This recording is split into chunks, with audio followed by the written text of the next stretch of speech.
All right, we are live. So, good evening, ladies and gentlemen. Welcome to This Weekend Loaded.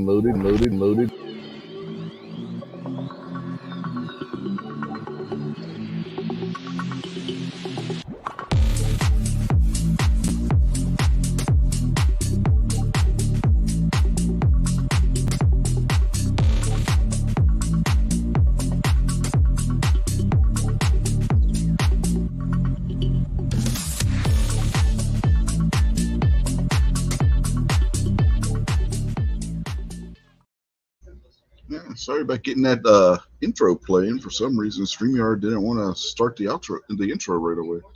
When I clicked on it, I had to click on it a couple times. But anyway, yeah, we are live. So, good evening, everybody, and welcome to another episode of This Weekend Loaded. First one in tonight was the New York Outcast. How are you tonight, Rob? Doing all right. Thanks for having me. Thanks for joining us, people. And next was Kingpin. How are you tonight? Oh, excuse me. What's up, everybody? And program note, Jason Stewart already emailed me and let me know he was going to be late getting in here tonight. So that's why he's not here yet.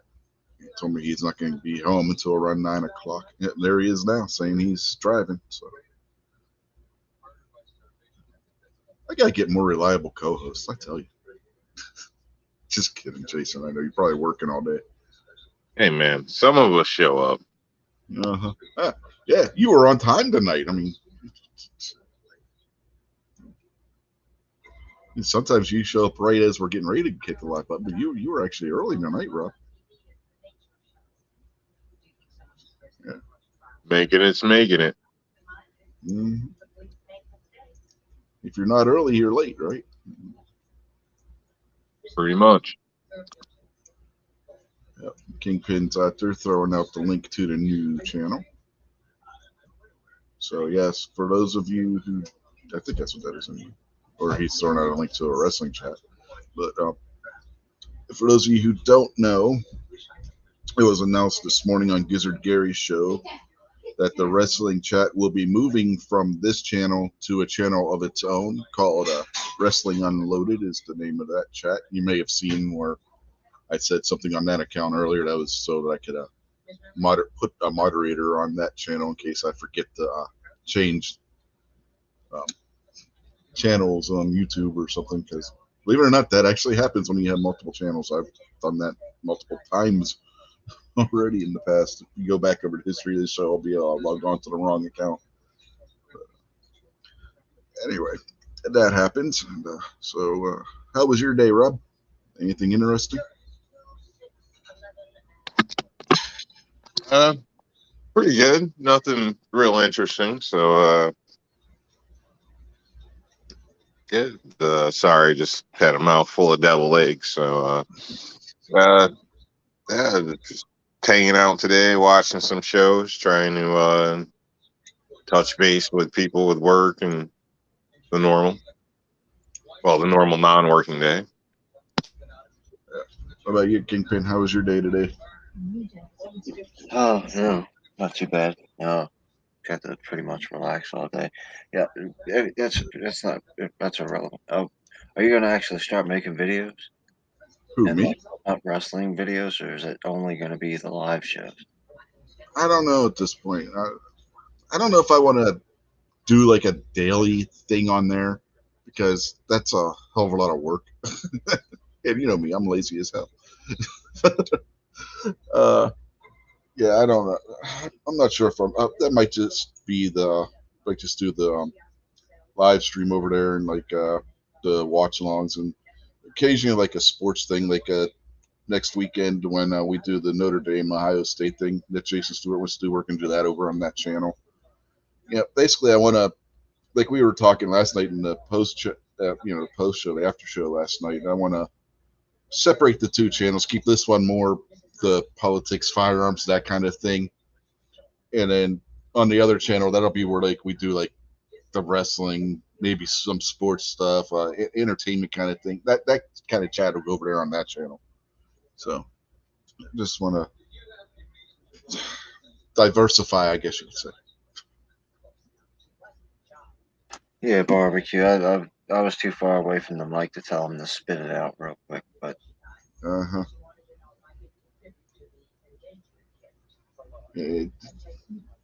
Yeah. So yeah. Again, if you got anybody else interested in subscribing to that channel, there's a pinned comment at the top of the chat that has the link. If you can't see where I had posted it, I had also pinned it, so you can click on the little blue stripe at the top and or whatever color it is if you're not using dark mode on YouTube, and click the link there and go over there and sub to that channel. How much does it cost to subscribe? It's free. It's free, Rob. Whoa, really? Yeah. That's a hell of a deal. I mean, unless you want to go over to Patreon and subscribe on Patreon, but that's voluntary. It's not mandatory. it's free. It's free to subscribe to the channel. It's free to hit the bell. It's free to watch the programming, but you have to pay for the co-host. Yeah, the refreshments and everything. That's where we get it. That's where they always get you. Just like the movie theaters, the tickets, it's not too bad. The popcorn and drink, good Lord, that's like half a week's paycheck. Gary's asking if the channel gives away free stuff. If any of the vendors at the Great American Outdoor Show would have had goddamn swag this year, maybe. I ain't got enough swag to give any away. So, yeah. And I don't have the money to go buying anything to give away, really. I would love to be able to have a giveaway. Right now I just can't afford to. You got utility bills, right? Yeah, I'll give away my electric bill if anybody wants it. Yeah. People are into all types of things online. Can't arm rake if there's nothing there to arm rake, Gary. That's the problem. There was nothing. SIG didn't have anything. Smith & Wesson didn't have anything. EAA didn't have anything. Shit, who else did I talk to? Yeah, I mean, none of the booths had anything. It was all given away at SHOT Show, or they didn't do swag. Yes, I asked. What kind of amateur do you think I am? They didn't even have catalogs to give out this year like they normally do. Like 2020, I had sent some people some of the catalogs from Smith & Wesson and well, no, not Smith & Wesson, because I got the only one they had left, and that was a vendor catalog he wasn't supposed to give me, but he did anyway. But I sent SIG catalogs and Thompson Center catalogs 2 years ago, and nobody had any of that stuff. Even there, you went to the right show. Yeah, I was at the right show. Now, there was the show where my SIG video got hacked by SIG, and they deleted it on me and left 2 pictures. So no swag, deleted videos.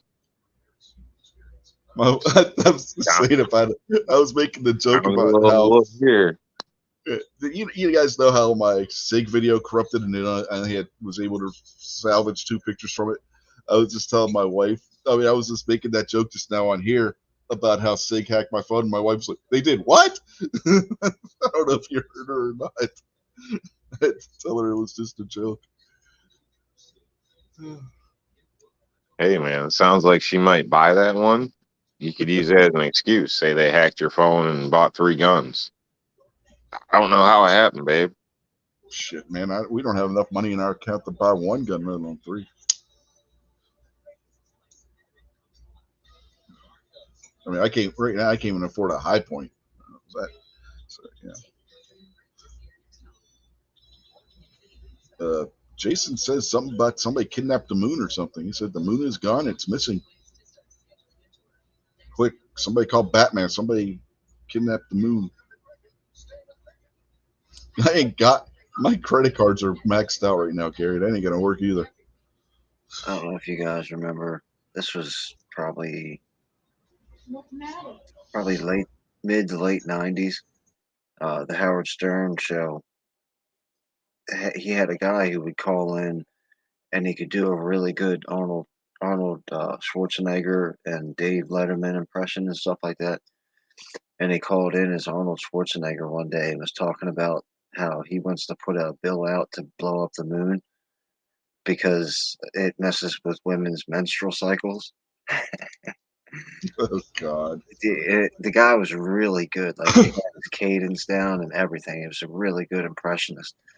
And people were calling Howard Stern's show and calling the news and sending Arnold Schwarzenegger emails and all kinds of stuff. They were flipping out about it. And Howard came on the next day and was like, "Dude, that was our impersonation guy." Yeah. Yeah. People were gullible, shall we say?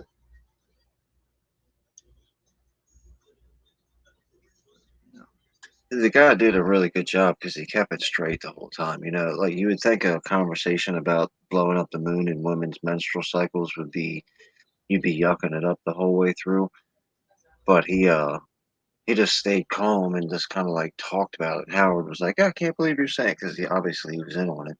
He's like, "Oh, acting like how could you say it?" And then Schwarzenegger would really calmly and scientifically explain it away. Mm-hmm. Yeah. Well, remember, California needs physical discipline. Schwarzenegger didn't say fiscal discipline. He said physical. This was back when he was governor. I don't know if you remember that clip when he said that. Yeah, he had his moments. Yeah. I was going to say something else too. Now, what the hell was it? It made me forget what I was going to say.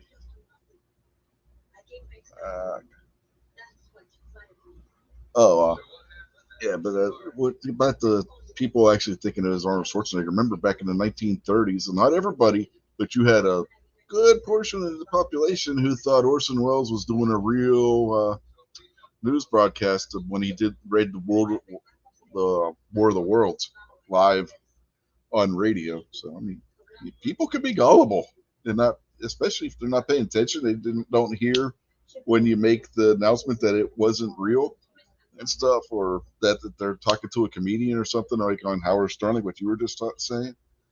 Yeah.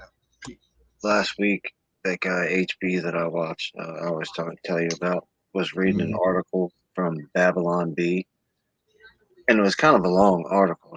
He's like a news type of guy, so he'll read an entire article during his stream.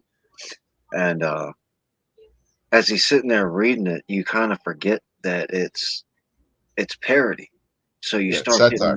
you start getting into it, and the part of the story was at this children's hospital in Boston. That's been popular because they've been mutilating children. Mhm. The doctors are affirming people's cross gender identifications, so they're taking kids that identify as birds and throwing them off the roof. And so they went through and they're talking about how this kid suffered multiple broken bones and lacerations, but he's going to be all right. He's on the mend now, and all this kind of stuff. So, like I said, halfway through the article, you forget that it's a joke, and you're starting to go like, "Man, how sick are people?" Yeah, well, you know what? Lately, I'm starting to think that the Babylon Bee has psychics working for him, because there's a lot of shit that if you look at like a year or two ago that the Babylon Bee wrote, and shit's very similar that is actually happening now. It's like laughing back in the late 60s, early 70s when he kept saying Ronald Reagan was going to be president. You got the Babylon Bee doing that same kind of shit right now. The memes become reality. Mm-hmm.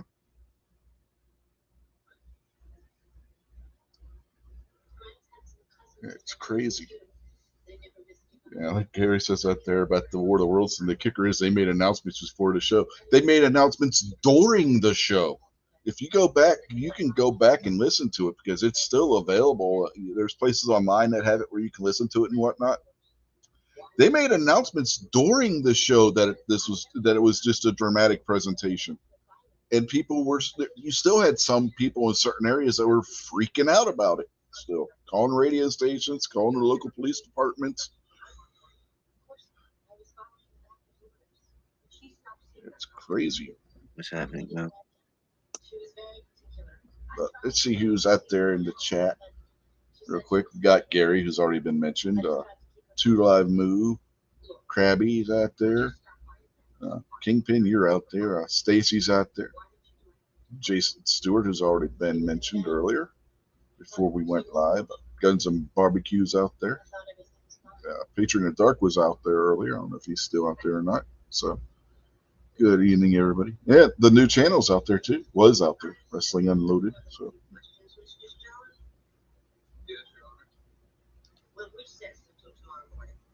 Do you like? George, go ahead, Rob. I was gonna ask. You like the old Arnold Schwarzenegger movies? Like, what was it, like Commando? I think it was. Oh yeah, Was it Commando, very- Running Man. Yeah, Running Man was all right. I mean, that was a weird movie, but did you like the Commando movies or? Yeah, they were all right. I mean, it was a time waster. You could sit and be entertained. I mean, when anything that was going to win an Academy Award or anything, you know, that one, Predator. I mean, Yeah, it's I a like good movie. Predator. I agree with Rich about Commando. It was worth sitting there watching, but nothing that I'd recommend. Predator was really good, and I like the old Conan movies. Yeah. Well, the first Conan movie. The second one was kind of iffy. Red Sonja wasn't bad.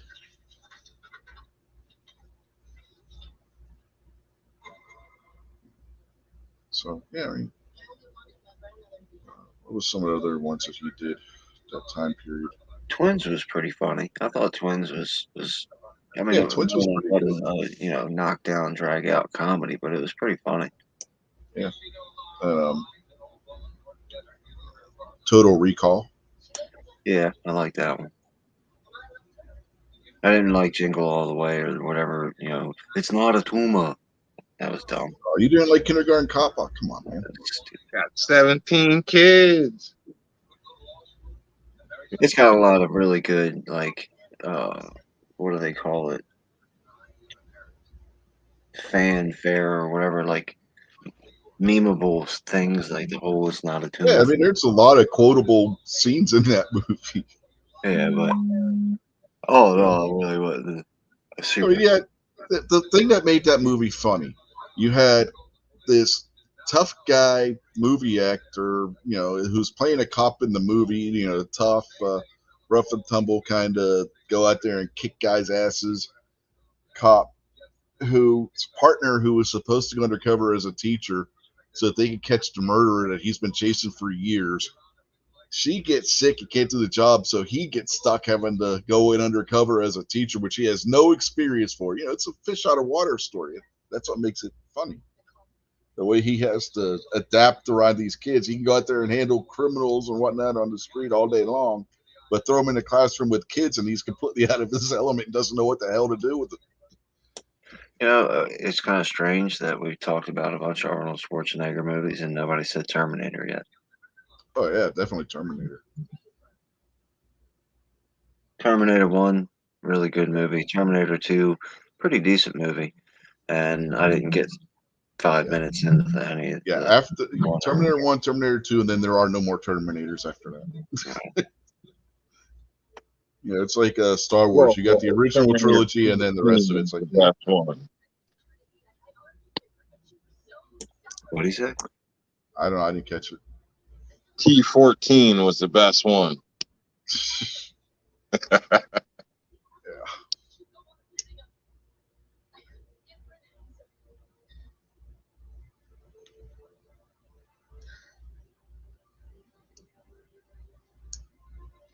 Can't think of any other movies he's been in. Well, there was that one, that documentary about hell that they called his political career, but that's different.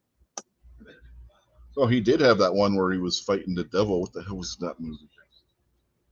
He was a cop and investigating a series of murders, and at the end, he has to fight the devil. The devil ends up taking over, and he possessing him, and to defeat him, he has to kill himself. What the hell was that movie? God, that one came out in the late 90s. I can't remember the name of it.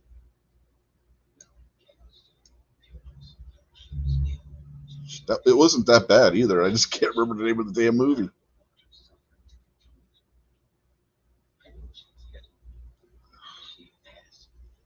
End of Days, I think was. That's what. Yeah, that's it. All right. Speaking of that, reminded me of the movie where Jamie Lee Curtis falls out of the helicopter. Oh yeah.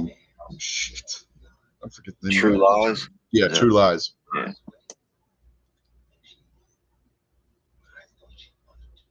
What was the one where he was a singing cowboy?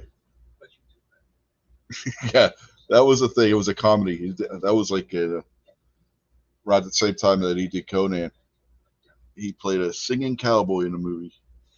His name was Handsome Stranger in the movie. Yeah, I'm not gonna look that up. you gotta look that one up. Yeah, it was. It wasn't. It wasn't good, but if you want to watch something corny as hell one day, just to Is it make fun of it. Handsome Stranger. Yeah, that was his character's name. His character was Handsome Stranger. Oh, is the movie called Earthquake Love? No, Okay. no, it was a comedy western. Yeah, no, I'm trying to. Yeah, it's Handsome Stranger. No, hold up, wait a minute.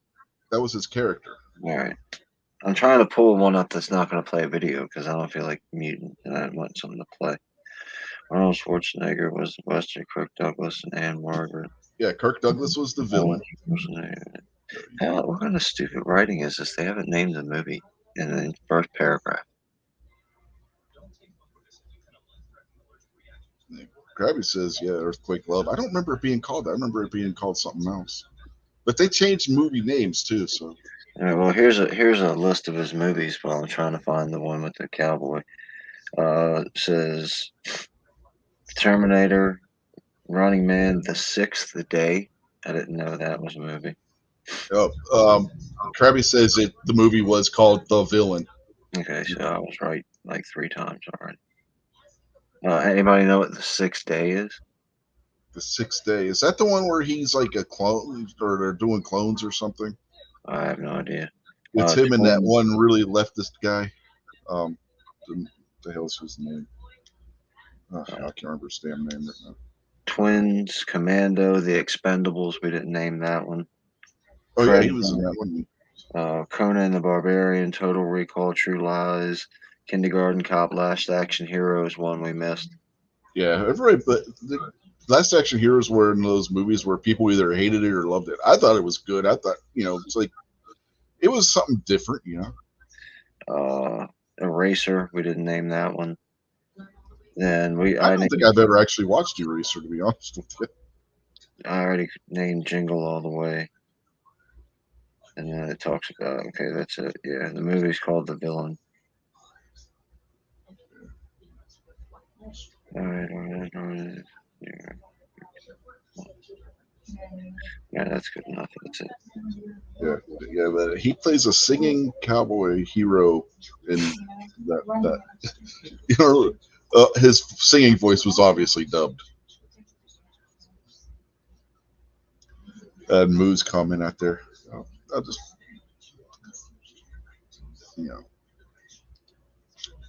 I think it speaks for itself.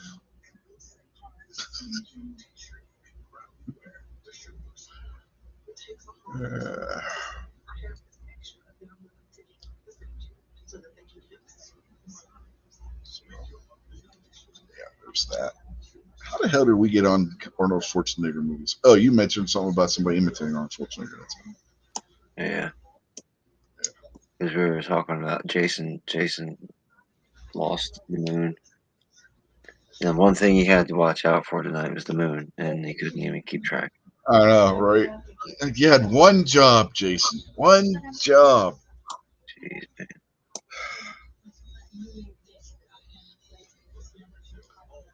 You're as bad as that rifle Paul Harrell had that the sight fell off, I tell you.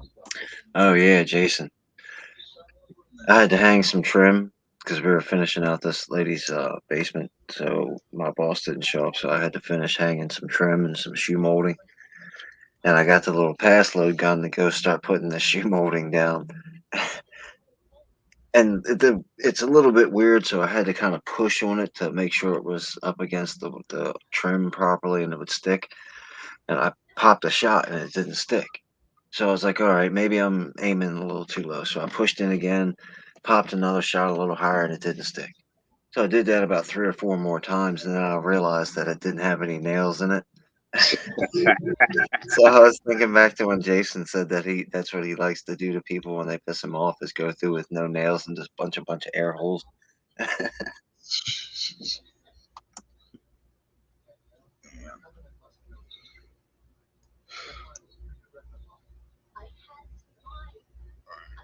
So I guess we can talk about something a little more serious. Uh, I was telling the guys before we went live about an email I had gotten from Twitter. I'm like, oh great, I'm in trouble with Twitter, and I open it up, and now where the hell did it go? Is that it? Yeah, that's it. Let me bring it up here and share. So you can see that, but yeah, I was turned in by the country of Pakistan's law enforcement for violating Pakistani law to Twitter. They wanted Twitter to take down one of my tweets, and Twitter's like, nope, not doing it. And later, as you go down there, telling me that I may want to take appropriate action to protect my interest, including seeking out legal counsel and whatnot. Basically, to take legal action against the country of Pakistan. Like that would do anything. But yeah, I thought that was funny. Yeah. I think the legal action that they're recommending that it would be based on monetization, I guess, not Well, like I'm not you couldn't monetized. fight them for censorship or anything like that. But if you were monetized, then losing an entire country of potential monetization is financially problematic for you. So Yeah, but I can bring up the tweet too here in a second. So let me stop this share and then go back over here to StreamYard, and then I'll bring up the tweet in question. You better Because think twice before a vacation in Pakistan, then, huh? yeah, yeah, it ain't like I ever plan on going to Pakistan. Let's be perfectly honest. I was gonna ask that myself as well, Gary. I don't even know if you can make money on Twitter if that's a thing. No, I don't know if it is. I don't. It doesn't really make sense why would take legal action because Yeah, you can't sue the country of Pakistan for censorship. I know, but that's what they said. But here's the tweet in question. Yeah, I called Muhammad a groomer and a pedophile, and I actually threw in links to their own sources which show that. I guess Pakistan didn't like it. So, There's probably a fatwa out on you already. yay.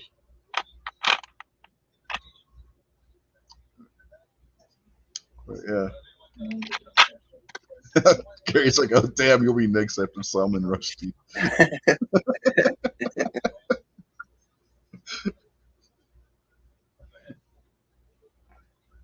That's not even the worst goddamn anti-Muslim thing I've tweeted on Twitter, and that's the one they popped. So, yeah.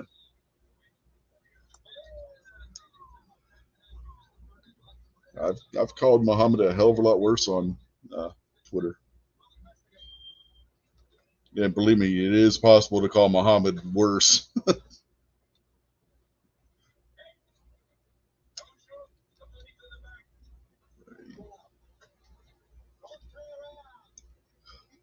You know, Rob doesn't like Muslims because some things that was said in one, what was it, Gizzard Gary's Sunday morning chat a couple weeks ago. Somebody said something about Muslims, and Rob was about to go up. He's like, "No, I better behave." Oh, I don't know if Rob or not. It's just, I don't know. It's difficult with any religion where it's encouraged to harm and hurt others. Krabby said he guesses the Pakistani government has nothing better to do. Yeah, maybe. Well, I mean, you got to think they're probably looking for a little bit of distraction, a little bit of R&R, so they want to mess with people on Twitter. I mean, they need a little bit of a break from their 75-year-long war with India. Yeah. Yeah, that was. Oh man. The one chat was talking about the one wrestling chat, and yeah, this is pertinent to the conversation because one of the wrestlers in WWE's half Indian and half Pakistani, and somebody's like, I don't know if they want to. He's half Pakistani, half Indian, and a Muslim is what he said in a tweet, and somebody saying something about it. I don't know if WWE wants to play up that angle of it. And I was like, oh, sure they can. They can have his right hand beating up his left hand with a chair. I mean, just imagine. He can beat himself. He can kick his own ass in the middle of the ring. He can suicide bomb himself. Oh, that's a hate crime. No, it would be the Muslim one beating up on the Indian one. No, he's got the I triple got threat. warned. If I smack myself, that's a hate crime too. So I got to be careful. Yeah, you got to be careful. That's the triple threat match, isn't it, there, Rich? You might have to correct me because I might be a little bit wrong on some of the culture here. But Indians are not generally Muslims. No, there's a large. There's a growing Muslim population in India, particularly in Western India, right near the Pakistani border. True. But in general, historically, yeah, they're Indians Hindu. aren't necessarily Muslims. And yeah, they're Hindu or Buddhist. Historically, India and Pakistan have actually been basically at war with each other for. Well, Pakistan used to be part of India. So, the Pakistani side of himself could be at war with the Indian side of himself, right? Because not all Pakistanis are Muslims either. A lot of them are actually Hindus, and there's what's the other? Not a whole lot of them because they find out you're not Muslim and you're liable to end up with your throat cut. So I mean, there's not a whole lot of Hindus or whatnot in Pakistan, and if they are, they're hiding it. There was another one. There was another one of those sects that I was thinking about. Maybe the Sikh, maybe that's the one. Even they're not protected in Pakistan. I mean, if you're not Muslim in Pakistan, you got to be real That's what I mean. The Pakistani side of him could be Sikh, and then the Muslim side of him could bomb both of them all at one time. So there could be like 3 suicide bombs go off all at one time. Mm-hmm. Yes, Squib, we know. Squib says Sikh the sect. He spelled Sikh wrong, but yeah, we get the idea. I forget how it's actually spelled, but it's not spelled like look and seek. It's like SEIK or something along those lines, if I remember right. But we got the idea. Close enough. Yeah, that's it, Krabby. It's SIKEH. You gotta. No, that's a totally different. That's a different thing. The Iron Sheik's Iranian.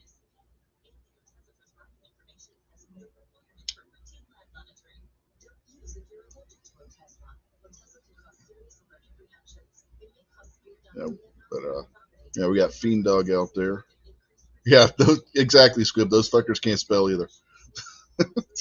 CNT Designs has joined us. Yeah, Fiend Dog, Squib, obviously, since we're talking to Squib. Bald and Curious is out there. Don't start that shit again, Bald. Abigail's out there now, so they're starting to roll in. I'm guessing Scotsman ended his show. So, evening to you folks that are coming in that were over there watching Scotsman and LMB Pro and their zany cast of characters. Yeah, the Crypto Keeper is here. Good one. Yeah, that's it. From now on, Bald is the Crypto Keeper.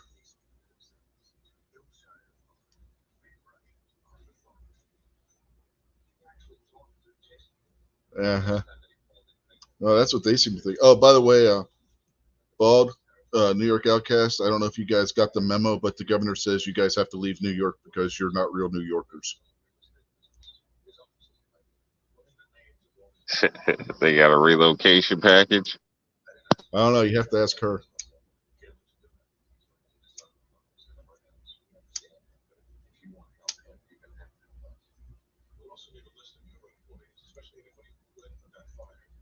But, yeah, so, yeah. I'm on the radar of the Pakistani police. Woohoo!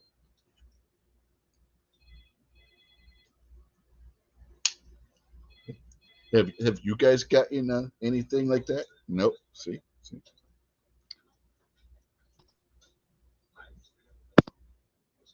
Rob doesn't want to comment.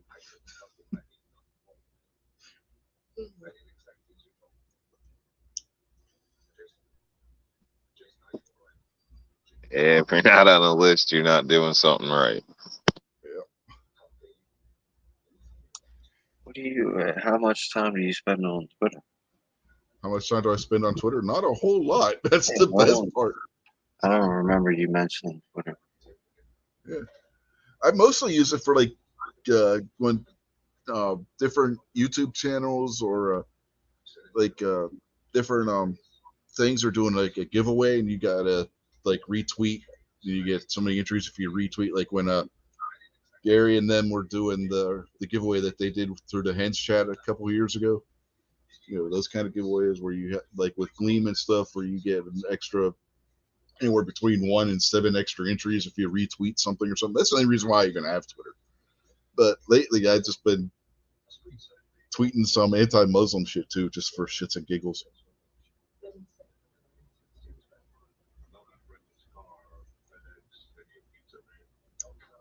No, Gary, seriously, if you go over, Gary, you follow my Twitter channel or my Twitter stream, whatever the hell they call it on Twitter. Look at everything that's on there. It's mostly me retweeting some giveaway or something, like a computer giveaway or a firearms giveaway or something along those lines. Please, aren't you always showing your nails and shit like that? No, that would be TikTok, and I don't do shit on TikTok. I don't even have a TikTok account.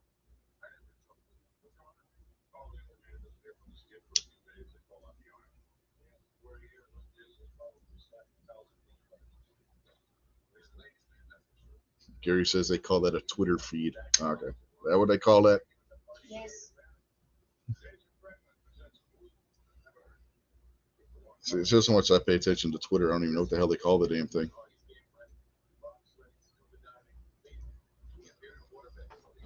Do you guys hear about the new challenge? Oh, what new challenge? You got to find somebody that doesn't like mayonnaise and then go out of your way to put mayonnaise like on their doorknobs, car knobs, like sink knob, everywhere you can put it.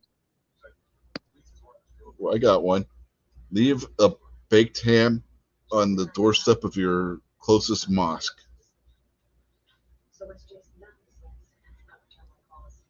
You trying to get us to like sent to prison? Well, yeah, you are in New York. You may end up in prison. You can't even eat a BLT out front of one of those nowadays. Shit.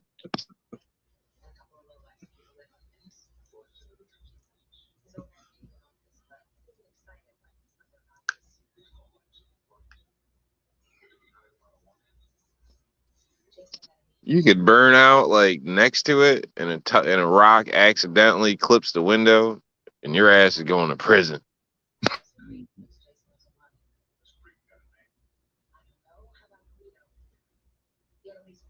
Yeah, either that or they'll come out with a knife trying to, cut your throat or stab you in the throat or something. Yeah, but the junkies get away with stealing copper off all the other churches all over town. It's not a problem. Mm-hmm. Well, that's because the Christians and the Jews, they don't go and blow themselves up in the middle of a crowded theater. Muslims have been known to do that. Just saying.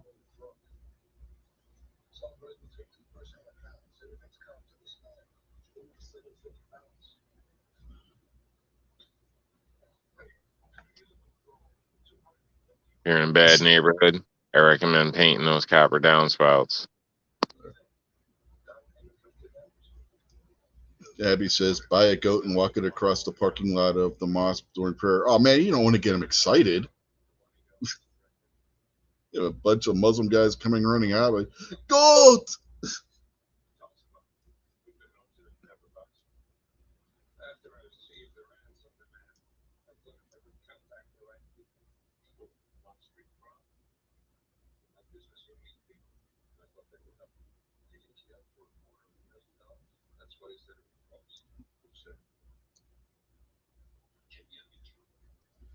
You guys do any shooting this week?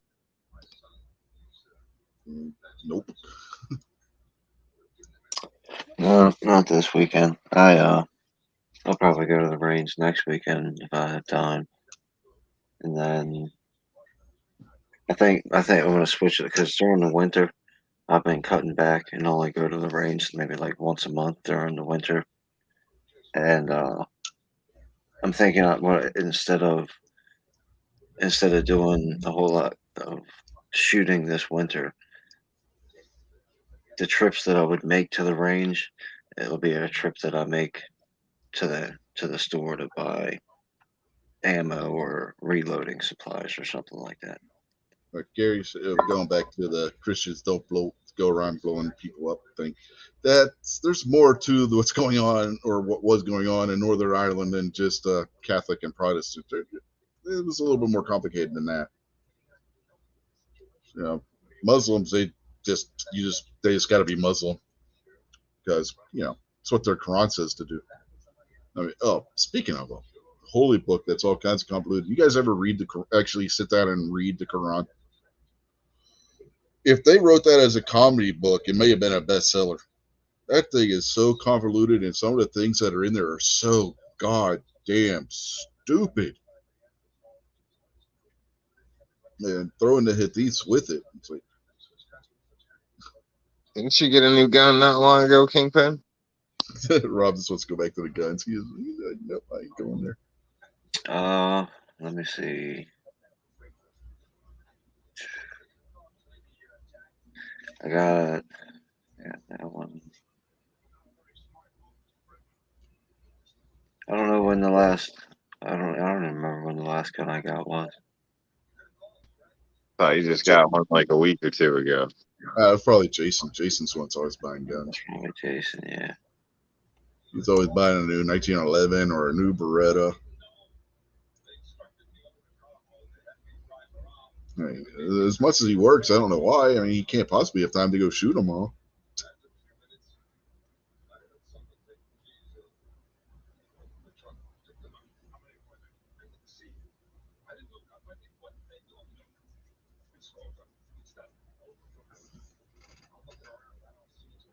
Squib throwing down the gauntlet, Rob.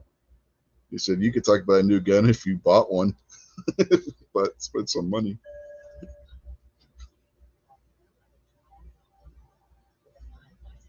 No, I'd like to get. I still want to add a 1911, but getting to the gun shop, finding the gun that I want. If they don't have it,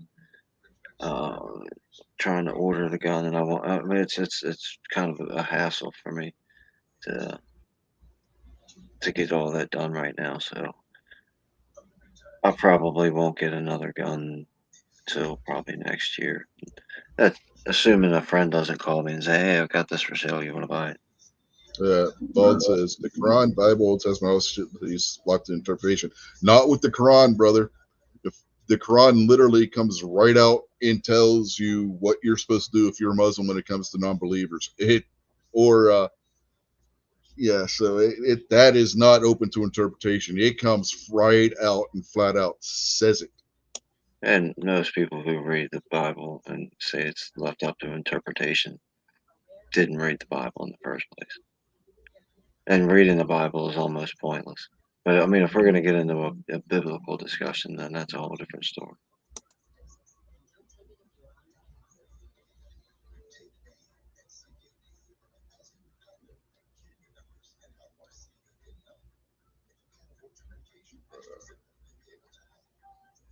When are you going to buy a new gun, Rob? Yeah, Rob, when are you going to buy a new gun? I don't know. No hurries at this point. Anything out there pique your interest? I mean, anything you like, or you just don't see anything out there that you're interested in yet? Well, there's lots of stuff I'd like to have, but the state's got different opinion of that. So it kind of limits my interest in some cases. But other than that, I mean, I'd like a lot of stuff, but there's nothing I really need. And that's the kicker for me. So, yeah, guns aren't cheap. Yeah, you're not exempt from that, Squid. The Bible left up to interpretation is because you don't know what you're talking about. Well, Patriot says he just bought 2 guns this month. Put them both on his credit card and already paid it off.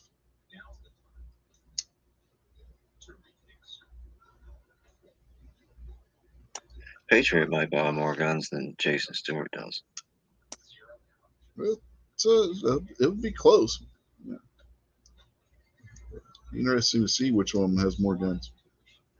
You know, it we were talking. I think we were talking Friday night. Who has more Berettas, Obi or Jason? That'd be interesting. You know, because they both got a few. Yeah, they both got a few 1911s too. Interesting to see which one of them has more.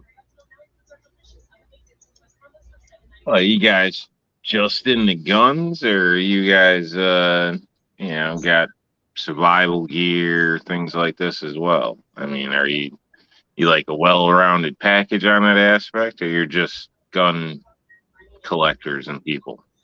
What do I you probably refer should have to asked this survival like gear? 2 years ago. Depends what you talk about as being survival gear. To be perfectly honest with you, you know, because different people will think of different things as survival gear than somebody else. And you get the ones that'll be out there with their full kit of body armor and stuff. I don't own any body armor. So, yeah, that one's open to interpretation, I guess.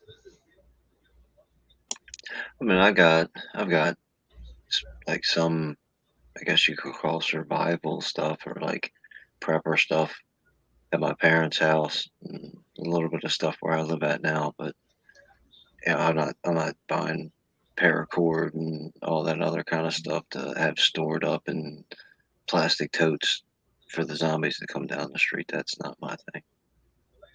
It's okay if it's your thing, but it's not my thing.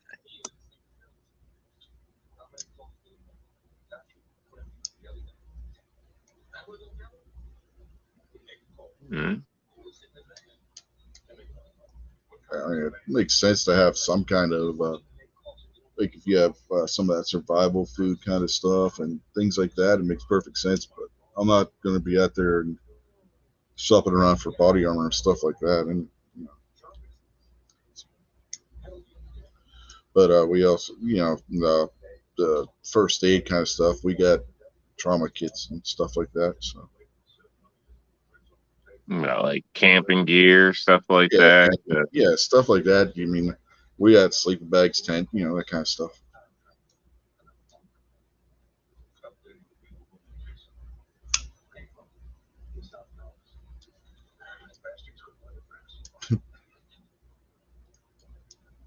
Yeah. Bald's throwing some shade at you. Says, guys, you need the survival gear to live in Binghamton, New York, Rob. Is he right? Yeah, it's a way of life in some cases. So Yeah. I don't know. Yeah, I wouldn't call See how myself fragile things it can be, or grow up poor and have done things different ways. You just becomes natural to, I guess think differently. I don't know.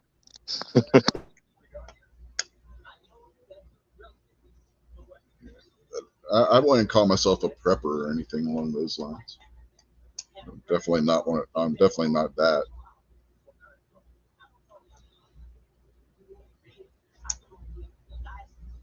But you never know when you're going to get a really bad storm come through and you're going to be without power for a couple of days and you need something that you can make without electricity or gas for your stove if you use a gas stove, whatever. So it just makes sense to have some of that kind of stuff that you can do like on a grill or something along those lines.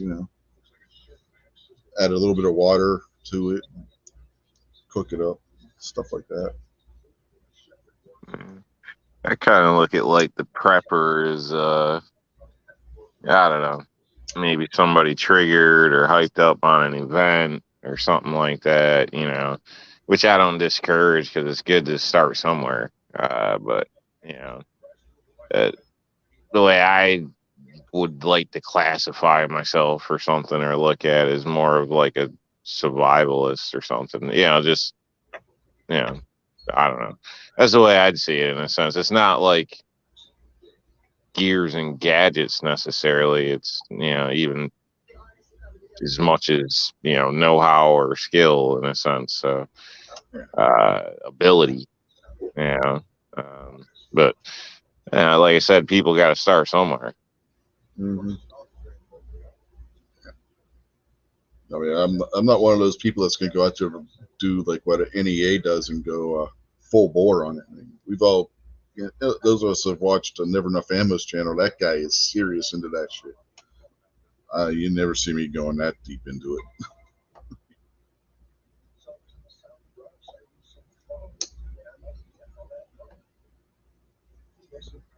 Well, I asked that initially because in that line of thinking, there's a lot more than just guns that you're shopping for on a regular occasion, or buying, or adding to your collection, or altering, or tinkering with. I mean, so yeah. Yeah, you stop and think about it. Even like canned spaghetti, like SpaghettiOs or beef ravioli or something, canned goods like that and stuff. Like if you have an emergency situation, that stuff it'll get you through until they get the power and stuff like that back on. So you don't have to go out there and buying all that dehydrated stuff either, like what you see with these companies like Patriot Food Supply and places like that. You can get stuff like that at your local grocery store, and it probably won't cost you as much either. Dried rice at your local bag of dried rice at your local grocery store, dried beans at your local grocery store. Stuff like that can get you through an emergency if it comes down to it. Get your protein, your vegetables, and stuff like that. And if you know how to cook with that stuff, it doesn't taste bad either.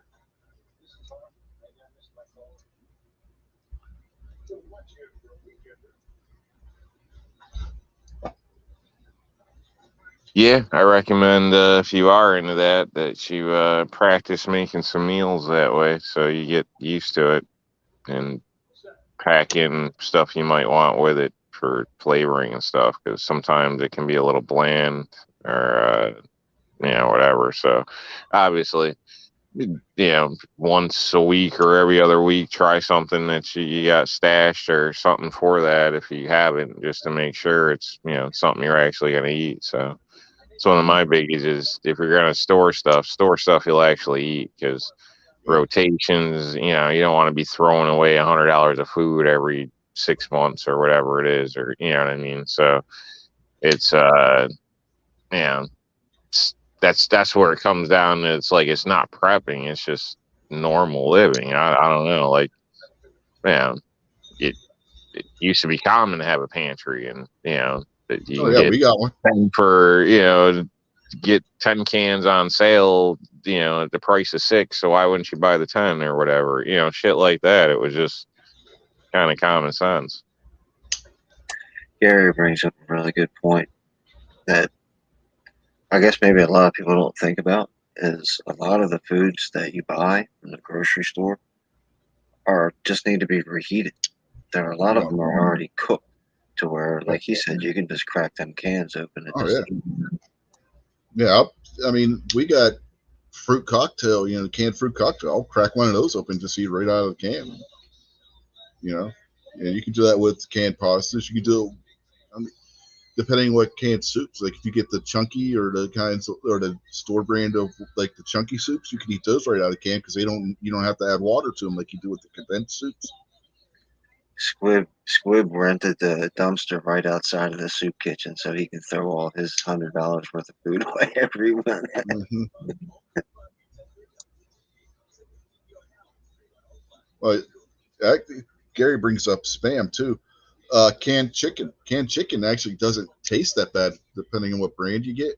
So you can do things with canned chicken where that, like if you have something that you would normally do with fresh chicken, substitute the canned chicken for it in that kind of situation, because the canned chicken, it's already cooked, and you could like mix that with some rice, or takes a minute rice takes 5 minutes to cook.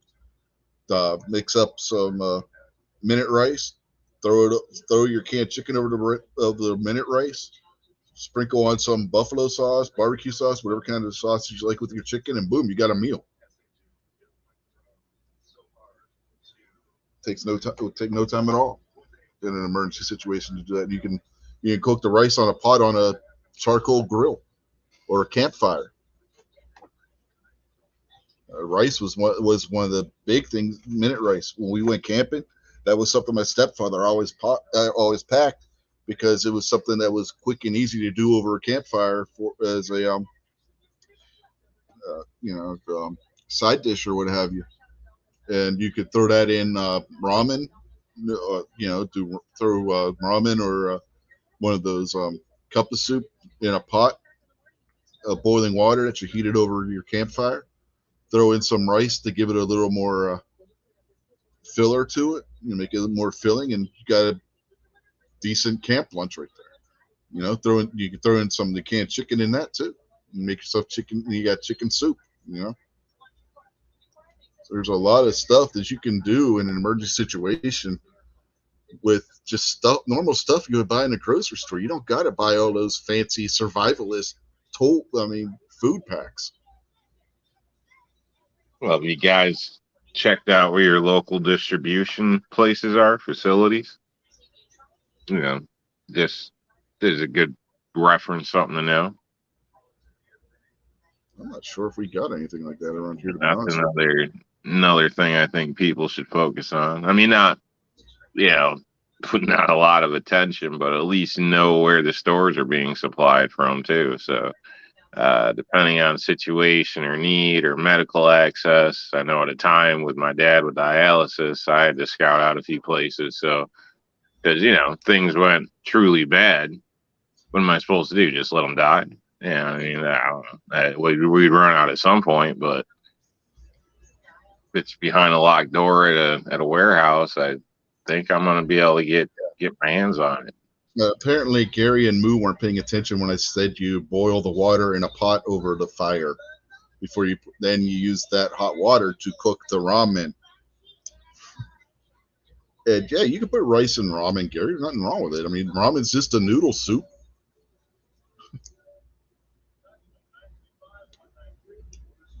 You want to make that last and whatnot, so you throw a little rice in there to give it a little bit more than the noodles. But when it came to that, I was talking more of like the cup of soup. You get the cup of soup has the more noodles. I don't remember what they call it, but the one that has not the regular cup soup, the one with a lot of noodles in it.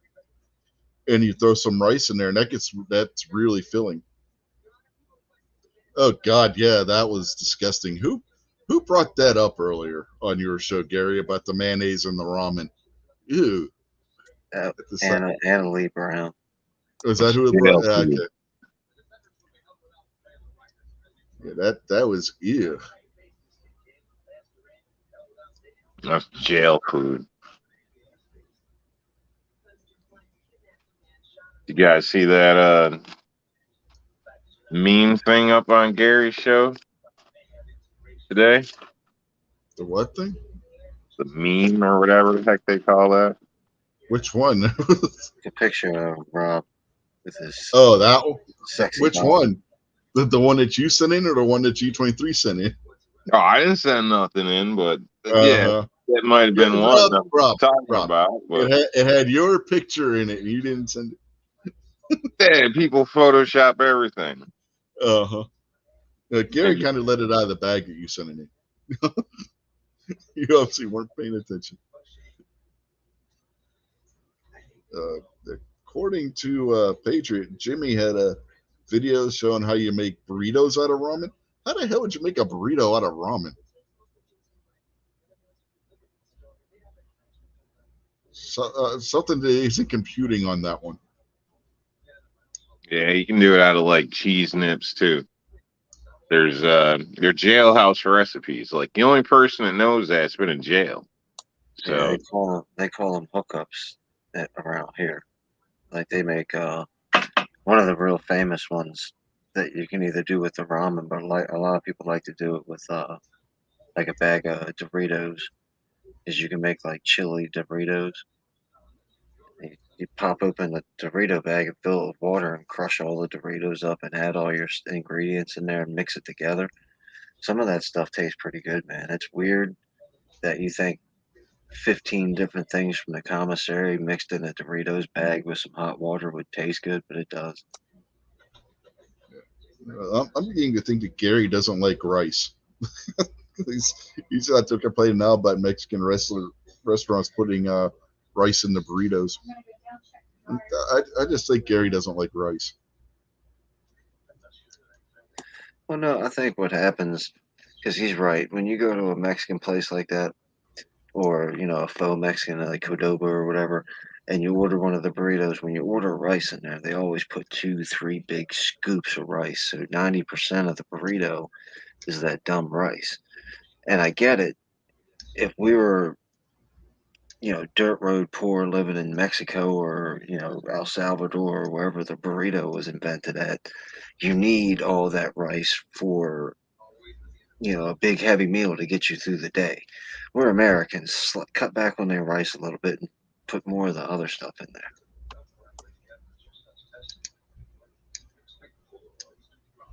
Are you anti-rice? Well, no, I'm going to eat. I live in a first world country, so I'm going to eat 2 more meals later that day. Rob, you got to remember, Kingpin doesn't like any food that's white in color. No, I don't mind rice, but I'm saying I'm No, not. that was a joke. Yeah, I'm not. Do you eat breakfast, lunch, and dinner? Sometimes. Sometimes I don't eat at all. It just depends on what the day is like. Jeez, no wonder Kingpin's as thin as a flagpole. He doesn't eat. Well, that's not true. I've been to dinner with this guy twice now. So I usually just do dinner, and then like snacks, like cereal, cookies, salad. Both times that Kingpin and I have eaten dinner together, he's gotten a burger. I mean, I think all Kingpin eats is burgers and pizza. Like you only eat steaks and pizza, Rob.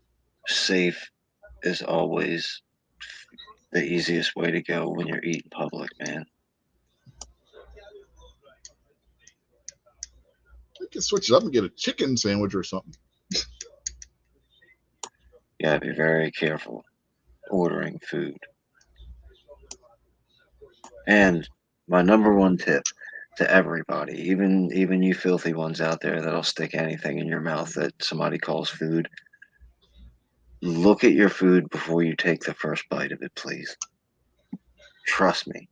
It may be never in your life that you have to correct anything that you're about to put in your mouth, but that one time when you're about to bite into something that should not be on that sandwich or is not correct on that sandwich or whatever it may be, you're going to think back and be like, that was good advice I got from Kingpin. I'm glad I didn't bite into this before I looked at it.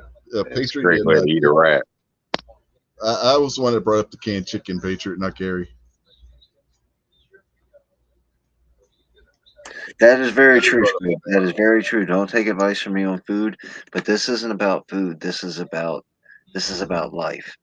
This is about not being disgusted when you bite into something that's raw inside or has got some type of stupid topping on it like mayonnaise that you didn't want, and it's too late because it's already saturated your taste buds.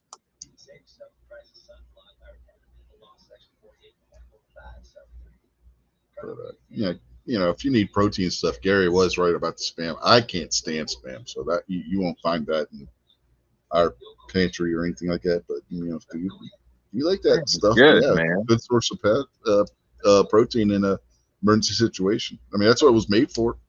The Spam was originally made for the U.S. military, and the Japanese and Hawaiians loved this shit because that was emergency rations that was sent to them. They got a lot of Spam, and they got some really crazy recipes between those two cultures on things you can make with Spam.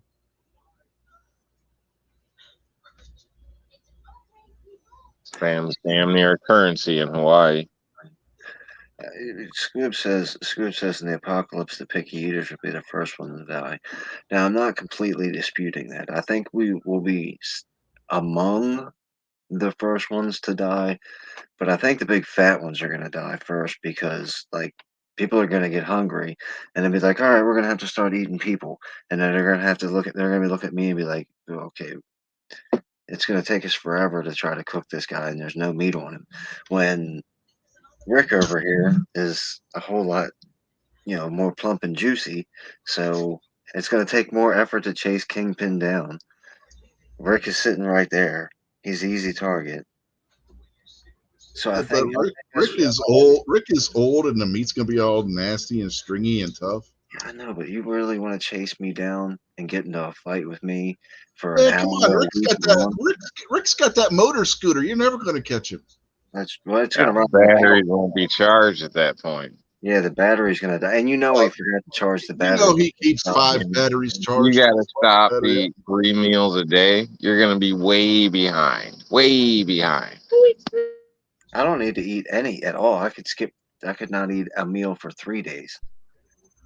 Yep. The ones that are used to starving will be the survivors. That's why I'm saying we'll be among the first to die. But all the big juicy people are gonna get eaten first by you savages that like mayonnaise and stuff.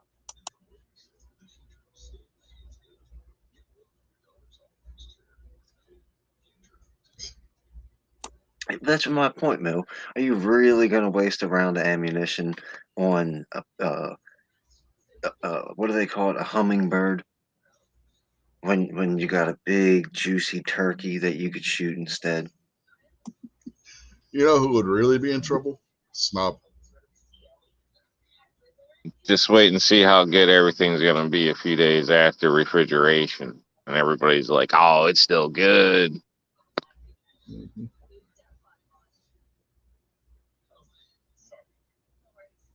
I don't know if we should be scared by this because Abigail just put out there great. Now she's craving kimchi over sticky rice. If I'm talking about hunting people in an emergency situation is making Abigail hungry, there might be something wrong with her. just say it. You know, I didn't hop in yet, but I was listening on the YouTube side, and Kingpin started talking about checking your food, and now we've drifted into people eating other people. I was sitting here trying to enjoy my Burger King Whopper. Ain't ate all day. Just drove an hour and a half to get home. I'm just trying to get a few bites into my body, and you guys have got to start in all out of. I took my bun off, man, scraped off the pickles and the onions and one of the tomatoes and everything. Kingpin's all like, "You need to check your food," and I'm like, I'm checking. Hey, it might be a little bit. It might be a little bit annoying to have to peel that bun off the top of your burger before you take the first bite, but you're gonna wish that you did the first day you bite into something inappropriate. Yep. Rubber glove, a rat. A rat. Damn, Rob. Hey, that happened at McDonald's, didn't it? Like, I don't know. I remember there was a story. Grilled rat or something for a burger, had a tail and shit. Oh, There was a. Go ahead, Richard. No, I'm a firm believer in that. It's like when I was a kid, don't eat in the dark. When I was a kid, there was a story in the Pittsburgh Press, which doesn't exist anymore. They got bought out by the Post Gazette. There were 2 papers in Pittsburgh at the time. But the Pittsburgh Press was the evening paper, and they had a story in it about one of the beer distributors found a mouse in a bottle of Iron City. It was in the capped bottle of Iron City beer. They had to recall a whole batch of Iron City from across the city and the region because they found a mouse in a bottle of it. Now, see, these are all fun and extreme examples, but if you want to go back to just a regular everyday, I pulled up to the fast food drive-in or wherever just to grab a quick bite because I'm busy at work or I got, the family or this thing going on, and you order your cheeseburger with mustard and ketchup on it. And then, of course, you're driving down the road, you unwrap it, and you're kind of making sure you don't get it on your clothes, and you take a bite, and it's got blue cheese on it instead. You're going to be pretty pissed off. You No, I should can't have stand looked at blue it cheese. first. Or maybe ketchup. Maybe you don't like ketchup, and you're driving down the street, and you bite into it, and there's a nice glob of ketchup that just squirted in your mouth. You're going to be like, man, I should have listened. I should have took advice. They always screw it up. Always. They got, I don't know. I'd say like 80% of the time they'll screw up your order. Now, That's think what right I've there. seen. That's it too. You're going to be angry when you pull the lid back and it's got ketchup on it, and it's ketchup everywhere. You can't even scrape it off. The whole burger's trash now. You're going to be upset by that. I still understand that, but think of how more upset you're going to be once it's in your mouth. Tell them no pickle, and they give you extra pepper. That's what Like, she what said. the hell? But anyway, real quick, we ain't got a chance to welcome Jason into the panel. So, evening, Jason. Evening. I'm about ready to go throw up. Moo keeps talking about the Burger King I just ate. So, other than Kingpin like completely ruining your appetite, how's your day been? It's been hot today, and I've been at work all day, and I'm behind. So that's about how it Yes. goes. Yeah, that sounds great. Yeah, Rob, your lady's out there saying she puts the mayo in the ramen. Ew. Yeah, but not too bad today at work, man. Like I said, jailhouse food. I did a little kick ass today, man. Got plenty of exercise, so I feel pretty good. Those Squib are the said nights he that make put. you sleep on the couch. Squib said he had barbecue sauce, ranch dressing, and sour cream on his dinner tonight. What was it, Squib? I mean, you can't just leave us hanging to say that and then not say what you had. Probably a bowl of cereal, knowing him. Damn Michigan people. Mhm. Yeah, anybody who doesn't like chocolate on pretzels, there's something wrong with them.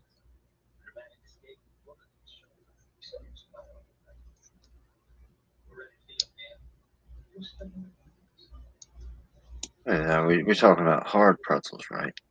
Yeah. Like you would get in like a bag of chips, kind of hard chocolate pretzels. Yeah. Okay. You start putting chocolate on a big, soft, salted pretzel, then we got a problem. Oh, you've never been to Aunt Anne's? They have those. I've been to Aunt Anne's, and Aunt Anne's is not Yeah, supposed to do that's this. salt and butter, man. You don't put chocolate on that warm pretzel. That's Have right. you ever had Damn, hot you're dog getting me hungry. in the pretzel? Those are good.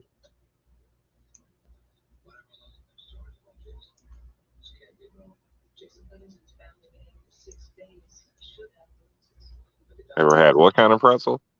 They're little hot dog bites that they wrap them in a pretzel instead of like bread. No, It's a pretzel. no. I like the It's ones that probably earth row bait dogs. the pepperoni pizza pretzels were pretty good. Yeah, those are good too.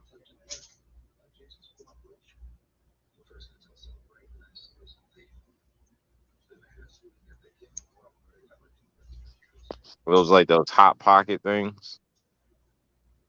No, it's basically just like one of the little pretzel bits with a piece of pepperoni on top. Yeah, they got like cheese and pepperoni on them. Hmm. And they come with a little cup of marinara sauce to dip them in.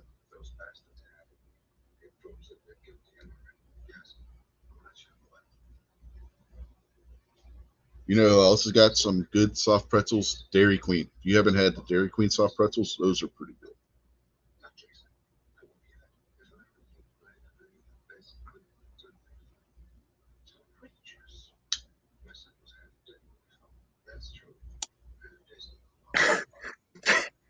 Pet meat hot pockets.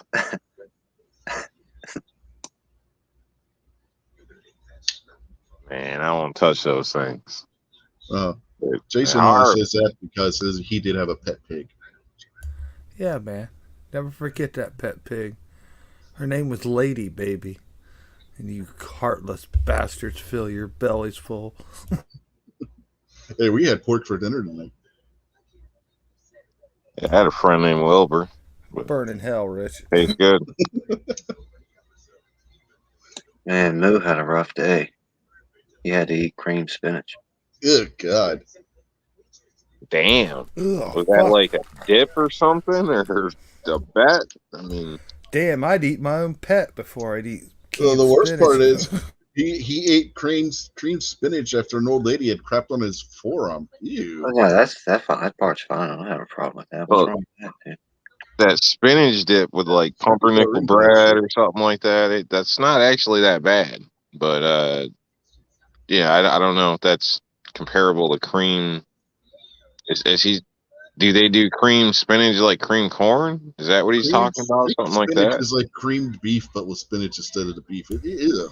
I don't like spinach. I don't like cooked spinach either. The lady pooping on his arm was probably like he probably asked her to come poop on his arm, so he could Yeah, like, it oh, is I ate new. this cream spinach. I need something to distract me. Poop on my arm. He said it felt like lava. How the hell do you know what lava feels like, Moo? Some healthcare workers are into some strange stuff. Yeah. Hot shit. Evening, Tim. Yeah, Tim S, be careful what you just walked into, brother. Catch a Yeah, fucking ear infection off this chat right here. G23 is out there, by the way. And so is Rob's lady. I mean, I mentioned her already, but didn't say hi to her. So, hello.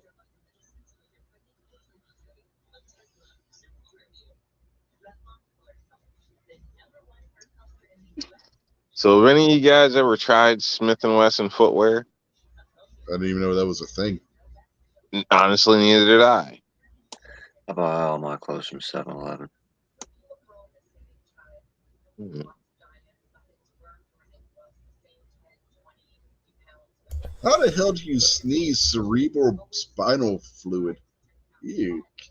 Moog has been around some strange people working in healthcare. Of course, so's my wife. So, I mean, yeah, I guess it goes with the territory.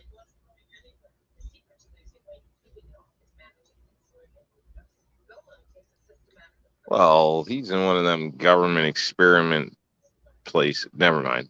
Never mind.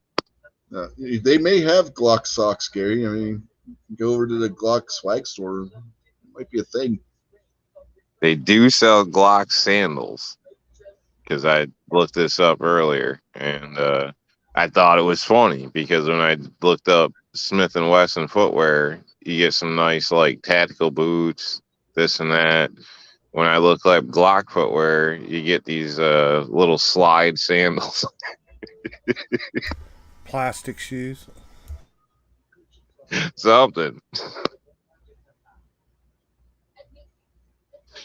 I just think that kind of says something. I don't know.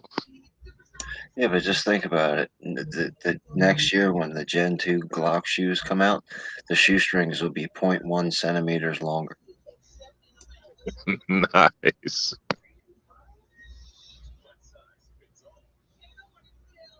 Like Moose says, the guy that was sneezing cerebral spinal fluid on him had shot himself in the mouth with a 20 gauge bird shot round and lived.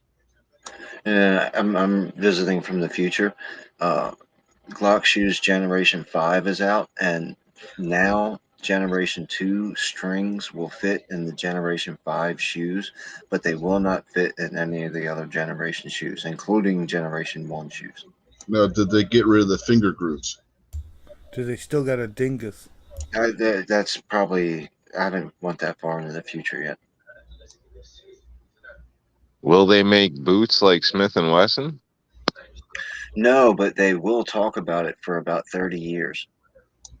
Oh, okay.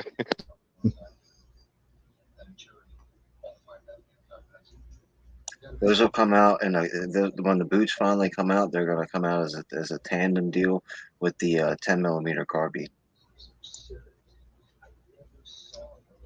I will say this: Glock makes a nice knife. If you've never handled a Glock knife, they really do make a really nice knife. A nice balance to them and everything. Is it made out of plastic? The handles are, but the blade is steel. But it's like hard tactical plastic that they used to always make all kinds of shit out of.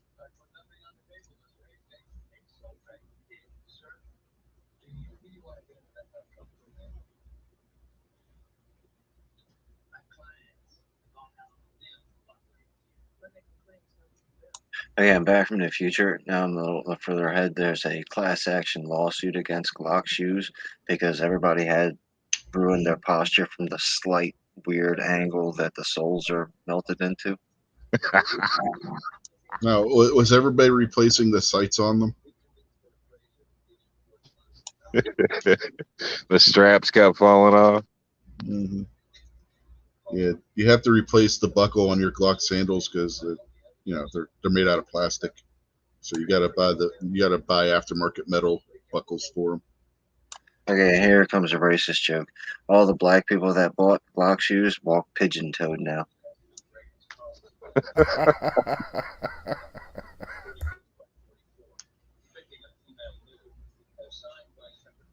Gary says Springfield sandals have a toe zone. Well, how else are you gonna know where to put your toes? That's a good one. I like that. That was pretty good.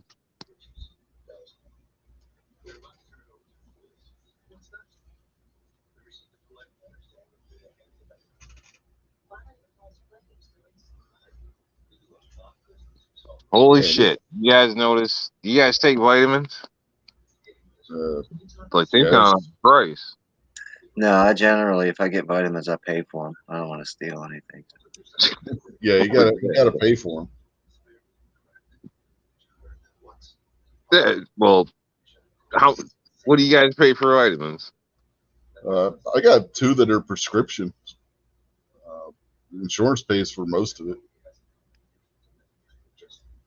I got the over the counter, but seems like they went up like $2 since my last bottle.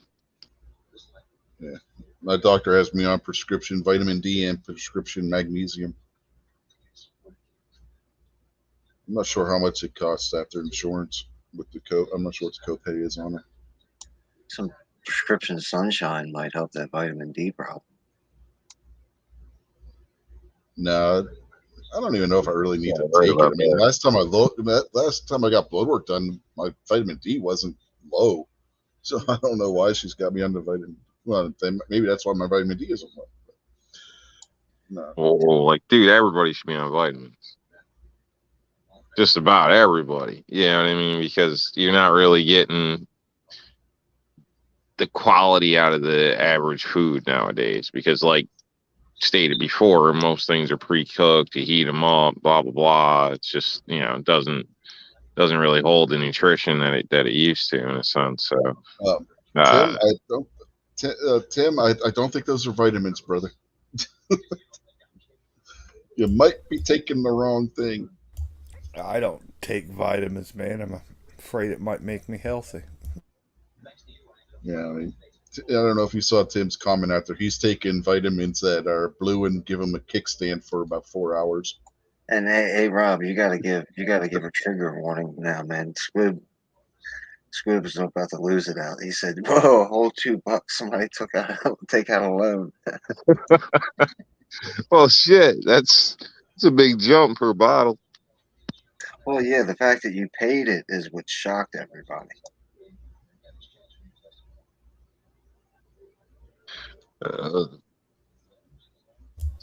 Did you look for a Do what coupon? you gotta do. It's one batch of cookies less this month.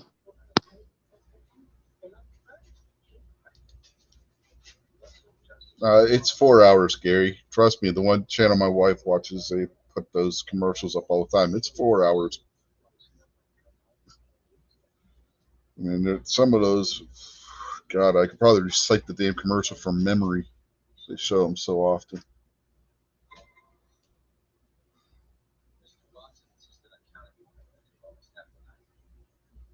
Stacy says she's in the wrong conversation.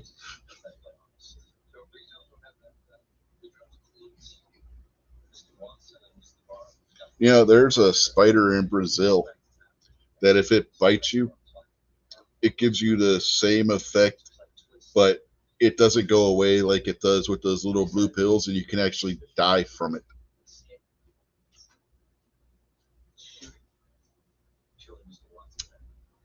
That would be a hell of a way to go.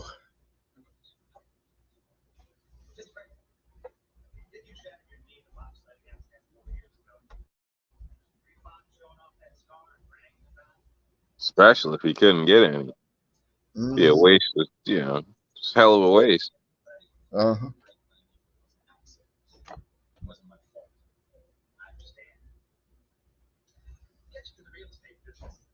It's supposed to get really painful the longer that it lasts. Because you get all that blood just pumping in there. Yeah, it's gotta hurt after a while. Easy, Rich. Can we go back to talking about disgusting food?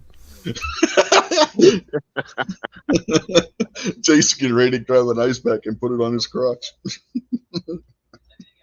Name of the show's Unloaded, but we don't need to go that far.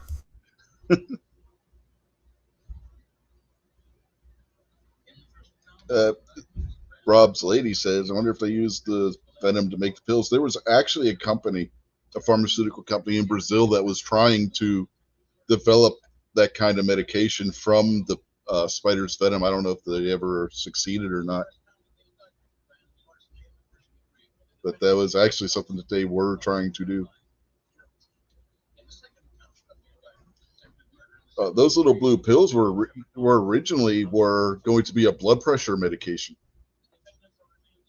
And the whole thing that they prescribe them for now was a side effect.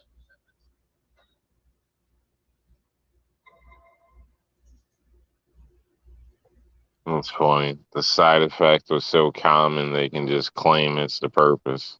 It's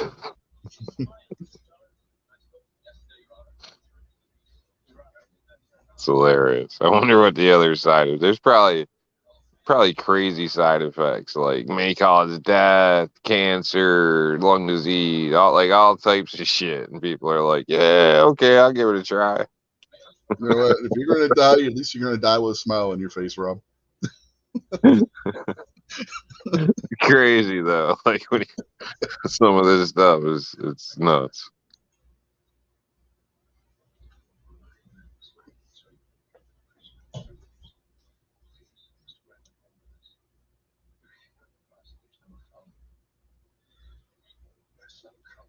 Gun-toting pacifists out there in the chat now. Oh, Stacy's jumping in. Evening, ma'am. What's going on? What's happening? We start talking about the little blue pills, and you got to jump in too. I thought we changed the subject already. Oh, I don't know if we did or not. I'm trying to get him to. They just won't. What did you try and change the subject to, Jason? At least go back to bad food instead of talking about. I thought I bad won't food even was say about it. to make you throw up. Well, the spider thing's going to make them throw up even worse. So, I mean, Man up. I don't think it's the spider thing. I think it's the talking about penises thing that's gonna make him throw up. Yeah,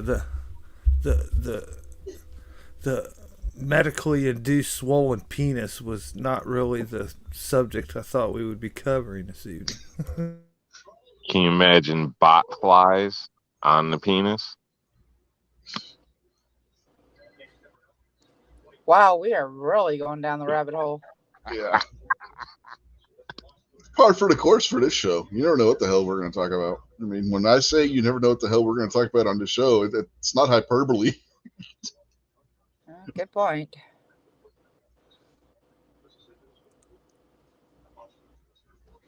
Sorry.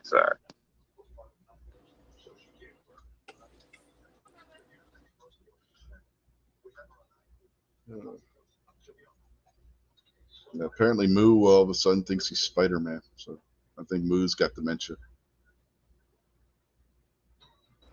Nah, he's probably already drunk. Well, that's a possibility too. Yeah.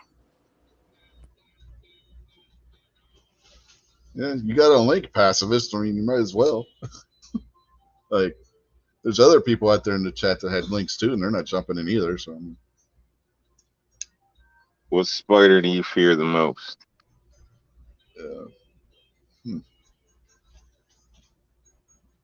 Spiders don't bother me so much. It's those damn centipedes are what freak me out. Especially the really fuzzy ones. Those things are creepy. All those damn legs. Nope, I'm not good with spiders. I'm not talking about the millipedes. Millipedes don't really bother me so much. They just look like a worm with legs. No, but centipedes and those damn mealworms. Mealworms always freaked me out too for some reason. I don't know what it was. When I was a kid, when we would go like fishing for trout and stuff, my stepfather would get mealworms for bait. I would never touch. Like, I ain't touching that thing. Have you seen the pinchers those things have? Yeah, I don't want bit by one of those goddamn things. Just make sure you chew them really well.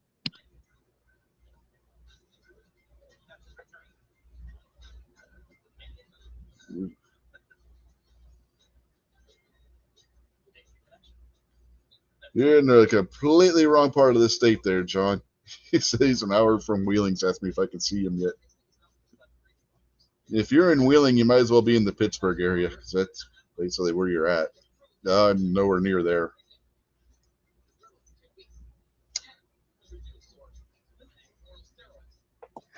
Okay, I'm going to sleep.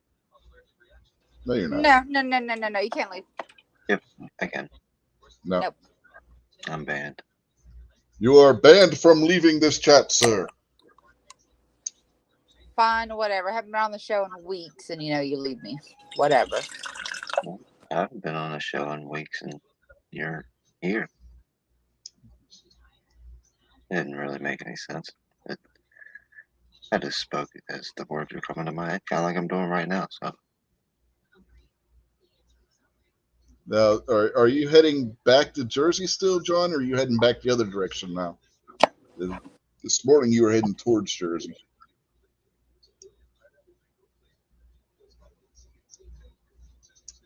Yeah, for those who don't know, John Z has changed his name to New York Outcast, and he is moving from New Jersey when he originally was in New York, but he is now moving to Missouri.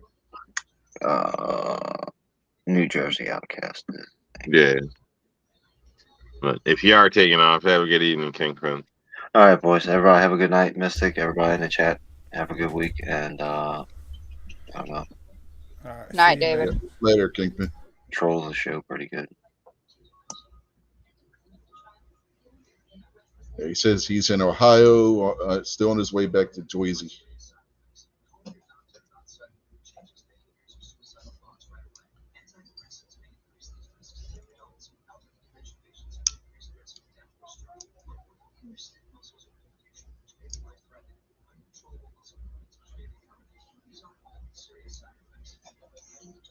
Damn, Kingpin leaves and everybody gets quiet.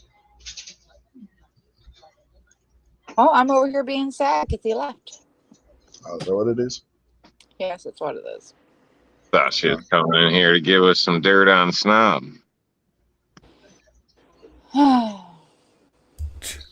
After Gary's chat this morning, what don't you know about Snob? After Gary's after chats, you've been in some of those after chats, Jason. Yeah, that's how I got my ear infection.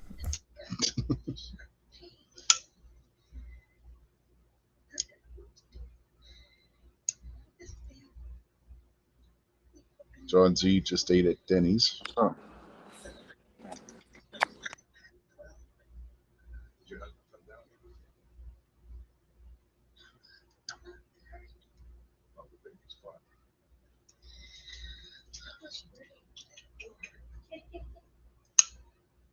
I don't know what the hell to talk about now because Jason doesn't want to talk about what we were talking about. To be honest, I don't either. We can talk about how beautiful I am. That'll take up the rest of the show. Oh, God. Who let you in? Maybe I used my link. Like you ever use your link. Yeah, you never use your link. I have to. Oh, yeah, you had Only when once. you're super Once. bored. Because usually I'm busy on Sunday nights doing stuff. What are you doing on Sunday nights? You don't do anything. He's Looking at his phone. washing I've his been lawn, getting the right? truck ready for the week, changing tools around, then I got to go do my invoices in just a second. Oh, man. Paperwork. So she can give us a dirt in a few minutes. You should do the paperwork on Saturday night, snob. Mm-hmm. Should, but I don't. No, he waits to the last moment. It doesn't matter. It's just got to be there by tomorrow morning. It'll be there. Usually it's not there till tomorrow morning because usually you procrastinate and don't do it till morning. But it's always done before 9. That's all that counts. Mm-hmm. Don't be a procrastinator, snob. Just do that shit early in case something else comes up. I think John Z needs to be careful what he's asking for. He's saying he thinks the panel should sing a song to help him fall asleep. It may have the opposite effect. It'd be like when the cats are outside your window and they're doing their thing on the picket fence, you know, like in the cartoons and stuff. Yeah, I don't think I would go over very well. Type of songs you want. Mystics got this.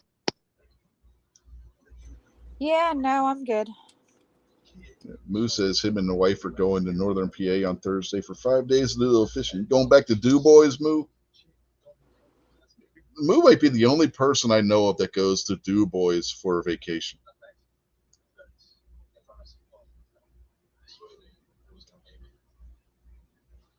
Anybody that's from Western Pennsylvania knows why.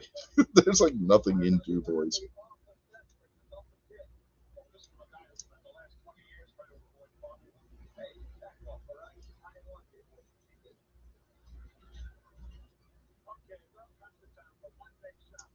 Well, people going for vacations for different reasons, and you know, Moo's one of those types of people that doesn't like witnesses. There's nothing wrong with that. Your lady says, "Oh God, don't let Rob sing." Yeah, witnesses suck, man. You always got to end up digging 2 holes then. You'd be all finished, ready to pull out, and somebody else shows up. You're like, damn it, here we go again. Yeah, Moo says, "Yep, going north of Du Bois." I've been up to Du Bois a few times. There's not a whole lot there. At least there wasn't when I was there. It's been a while.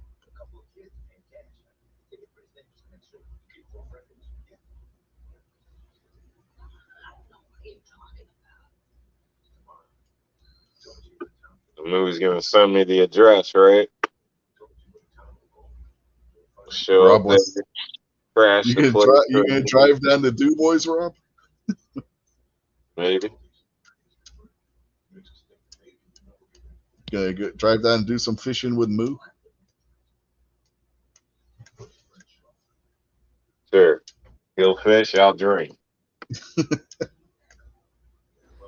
And I guess you're going without your woman because she already said she ain't going fishing.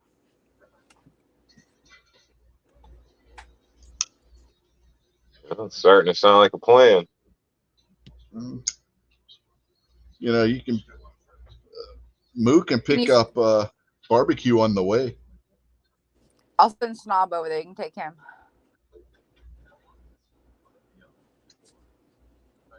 Moo's gonna go right by barbecue.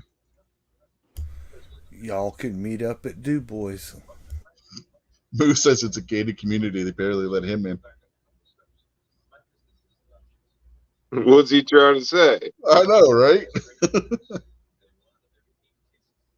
think he's saying you're not allowed. Yeah, that's how it's spelt. Yeah. It's not spelt, but it is pronounced Du Bois. That's exactly how they pronounce it.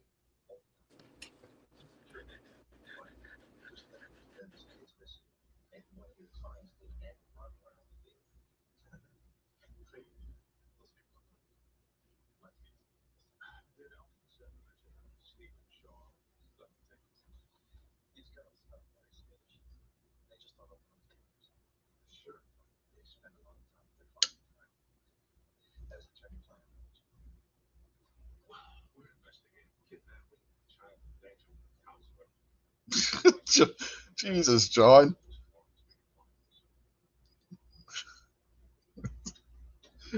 Just read what I put up on the screen that John just said.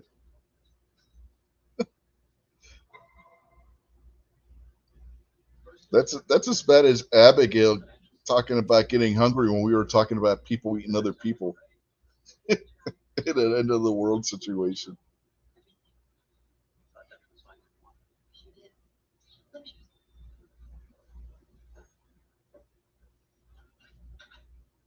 John and Abigail are both transforming into psychos right before our eyes. Cannibals.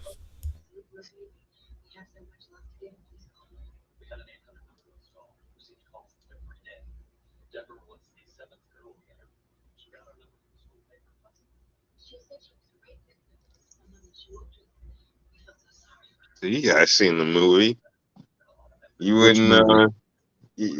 I don't know. Those plane crash. They got to eat each other. What was it? Alive or something? I don't know. I've never actually seen it. I had the book that it was Really? based on, and I never read it either. I've seen it. So in that situation, you wouldn't eat somebody? I didn't say that. I mean, you got to survive somehow. You know, it's like the Donner Party where they would they ate the ones that died just so that they could survive. I mean, you got to do what you got to do.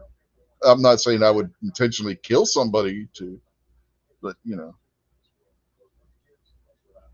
So would you have a preference? Would you prefer it was a man or woman? At that point, I don't think it matters. Oh, it matters a lot, Rich.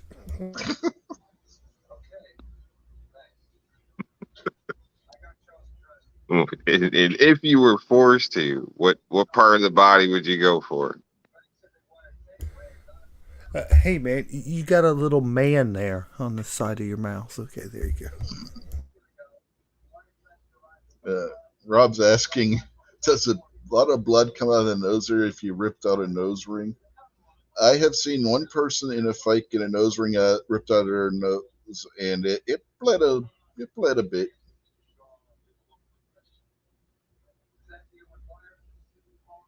It's a nose ring, not a trailer hitch.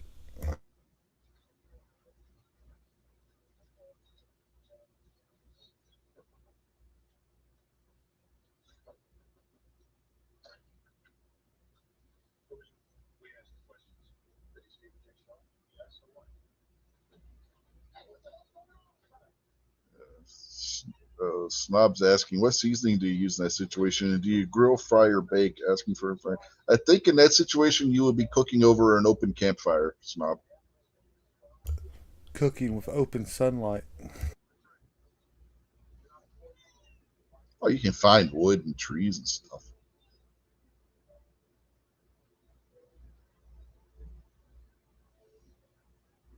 Oh, they didn't have many trees on that mountain. Not in that movie.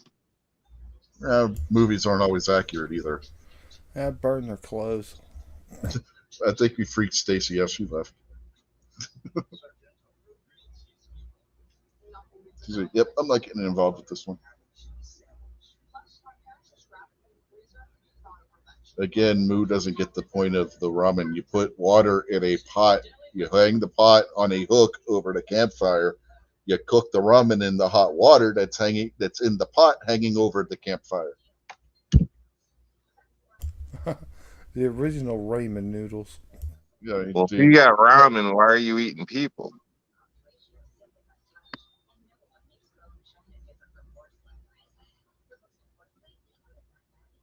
You were going the wrong way, John.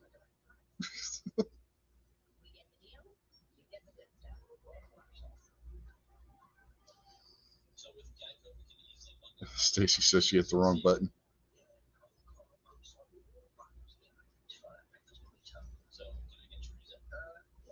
I like the story because you haven't jumped back in.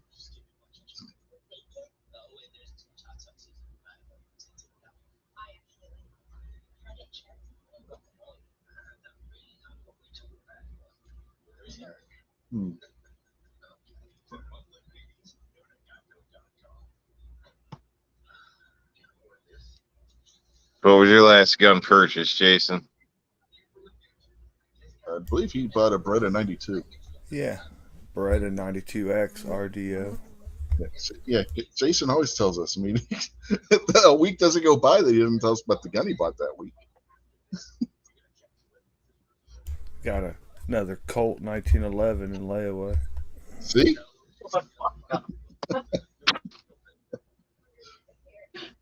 Now all of a sudden, Gary's craving fish tacos. Well, Snob offered to set you up with Stacy's mom. Stacy's mom's got it going on. Mm-hmm.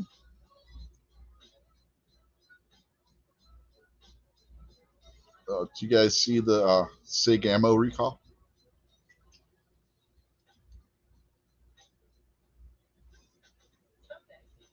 No, what's wrong with it?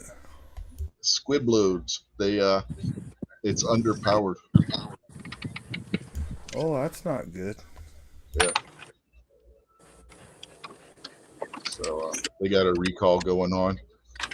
I'm gonna post a link out there in the chat for anybody who has any of their target loads, so that they can check the lot number against what they have. If you have any that's from that lot, contact SIG at the link in the story, and they will replace it for free for you. It's their 115 grain 9mm full metal jacket range rounds, whatever you want to call it. So, and all the information's there in that article from Shooting Illustrated.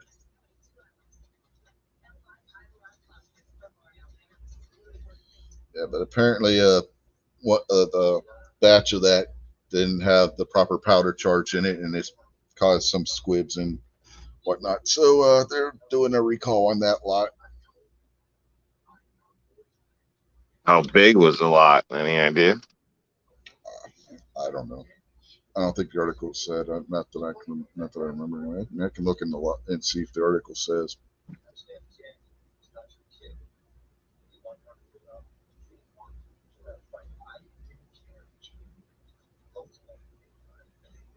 Yeah, I'm just curious. So I don't think I've ever really bought that ammo. Yeah, it doesn't say how big the lot was, but it's the 6 hour 115 grain 9mm elite ball ammunition. And you would have purchased it on or after April 8th, and the lot number on that is JDAR 0815. And contact SIG. They have a link where you can apply online in the article for the recall, and they also, I believe, have SIG's customer service number if you would rather do it through talking to somebody on their phone instead of doing the online form. So They doing anything like adding an extra free box for your trouble or something like that, or are they just? I don't know. It does. The article doesn't say, but the ammo was manufactured from April 8th to April 18th of this year.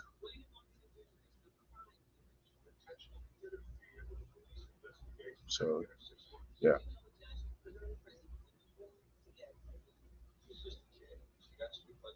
And SIG will cover the return price of the shipping it back to them, as well as the shipping the replacement ammo out to you. So, yeah, it's not going to cost you anything to send it back to them.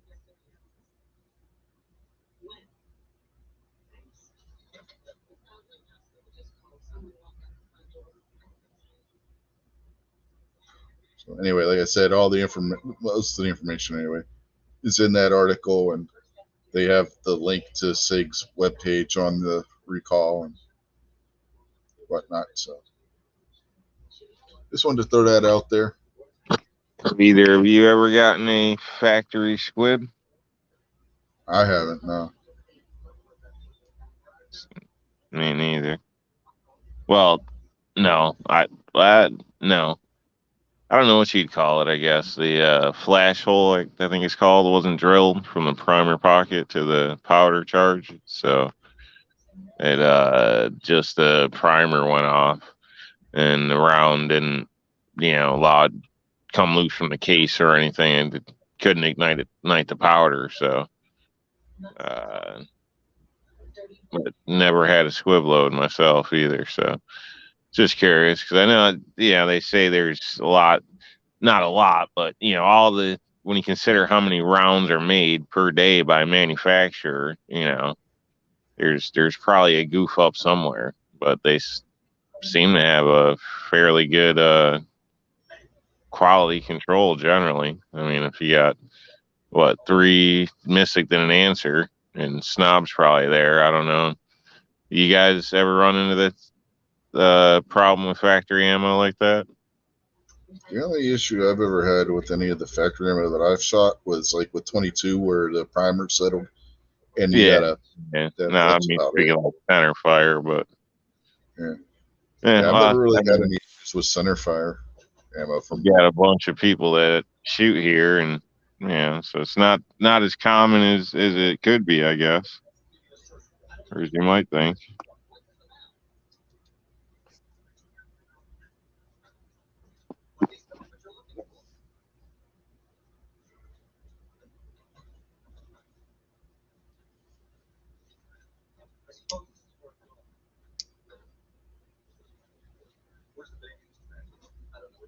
What else can we talk about?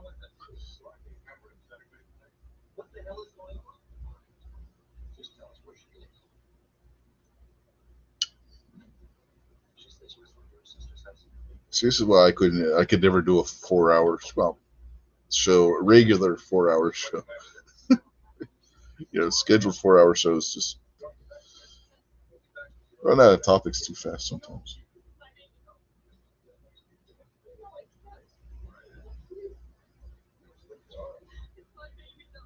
Yes. Snob said he's never had a factory squib, but he's been shooting with someone who says they did, but the ammo was in a bag, so it was probably some cheap reloads. Yeah, some of those companies that reload it, I've heard of people having squibs with that kind of ammo. Yeah, I've never used any of that stuff, so I don't know myself. But I've heard of people. I've heard some people say that they've had issues with it before.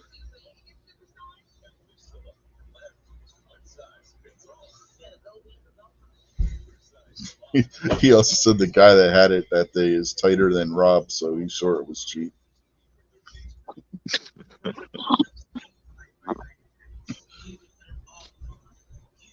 So it was discounted at Big Lots. Shit, he got it at the Dollar Tree. What the hell are you talking about?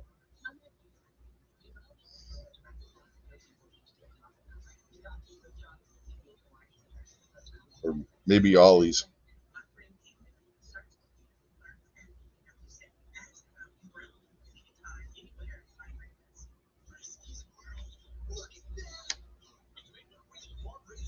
I've noticed like what are those Remington UMC 9mm. Those I've seen visual issues and felt issues. Like I basically bought a box because they were cheap and available, and thought I'd try them out.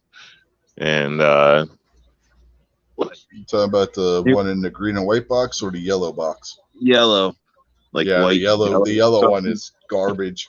Oh my goodness! Like I got nervous when I was shooting them because it just felt funny. Like every round felt almost like I was shooting a different caliber. I was like, "What the hell?" Like, stop! And I'm looking, and even looking at them in the magazine, it didn't look right. And so I pulled some out of the box and set them on a table. Started looking at them, and they're like all different heights. It was like a bar graph. I was like, "Holy cow!" Like I was shocked. They you could like visibly see a difference with them. So I can't imagine that that type of quality control. That seems ridiculous. So but they all fired. Yeah, I've heard some horror stories about the yellow box UMC shit. Green and white box is fine. The yellow box stuff, that is garbage from everything I've heard and see. I've never actually used it, so I can't speak from my own experience, but I've seen where other people used it at the range, and they were having nothing but trouble with it. I just bought some pretty nice ammo. Actually, it's working good. Federal Syntech, Mm-hmm. the red stuff. Shoots really nice, man. Makes nice clean holes in the targets. It's like a lightweight load. It's 150 grain, 9mm. Shoots real nice, man. Loads nice, feeds nice. It's not bad ammo, man. Yeah, the Syntech stuff, that's that polymer blend stuff, right? No, it's still just a lead bullet with like powder coating on it. It's You not sure? like lead free stuff. No, it's not a lead free. It's there's one of the Syntex. It's a polymer that's mixed, infused with lead. It's got like lead powder that's mixed in with the polymer powder that they mix the bullet with. I don't know. This is the ammo brand, the line that they made for competition shooting. It looks like a lead bullet with powder coating on it. It doesn't. Yeah, that's say what it anything. looks like. Doesn't say anything about lead free or infused or any of that. It's just clean 'cause- burning, light recoil. Is what it is. Yeah, the one I'm talking about, it looks like what you're saying. It looks like a lead bullet that would have been powder coated, but it's a polymer that has the lead and powdered lead that was put into it when they were mixing up the plastic, basically plastic. 'Cause that's what polymer is. It's a plastic, and it's like, and Mac Yeah. has used that stuff, and Yeah, I'm depending not on what firearm he's using it with, it works really well, and in other firearms, it doesn't work for shit in them. It can be finicky. Let me grab a box here, see what it says about it. Seems weird they be putting like plastic though, because heat plastic just seems like wouldn't be good for your barrel. Actually, it's supposed to be better for your barrel because you don't have metal coming into direct contact with the barrel. Gary was just talking about all that, but it helps prevent fouling from the copper and the lead. Yeah, here it is. All this is, it's what I just said it was. It's a powder coated lead bullet. Okay. The Syntech is just a name they got for their powder coating. It's a full lead bullet. I mean, it has to be all. This line of ammunition's all on the higher end of weights. So, like, they couldn't infuse it with something that would make the bullet lightweight. Yeah. These are heavy weights. It shows it right here. It's just their what they're calling there's total synthetic jacket. That's fancy for powder coat. Well, they do have one. They do have it like because like I said, Gary was just putting out there, and they do have one that is polymer. Yeah, that lead free stuff at Target. No, it's not lead stuff. free. It's not lead free. It has lead in it, but it's lead in polymer. Yeah, those bullets that just disintegrate when they hit stuff. Yeah.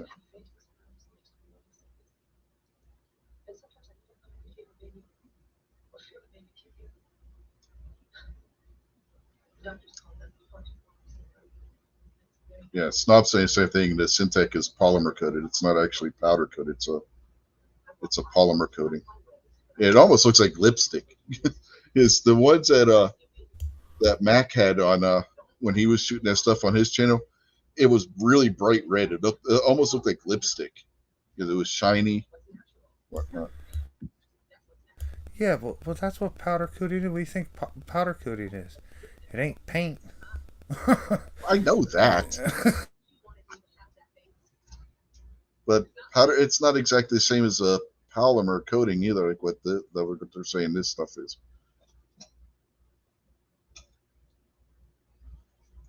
Well, anyways, it's nice ammo. I think the quality's okay on it. Just watch what just to get me like I said, like I was saying when Tim over Military Arms Channel, Mac was shooting it. He had depending on what firearm he was shooting it out of, it would be it may not work in all your guns. That's all I'm saying.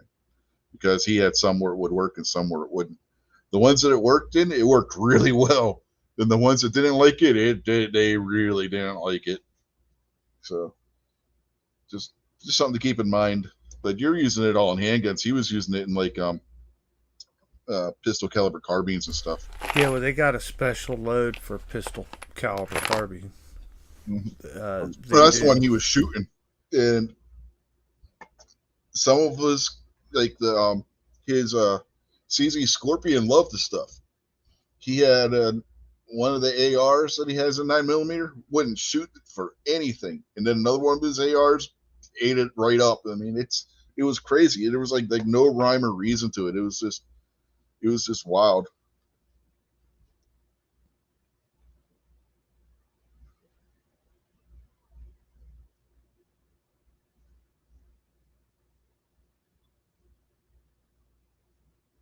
This was a couple years ago when he did that video. He did a couple of videos with it because Federal had sent him a bunch of it to test it for him. You know, in like a real world situation, not in like their lab setting and all that kind of shit. Yeah, he was shooting that on his range.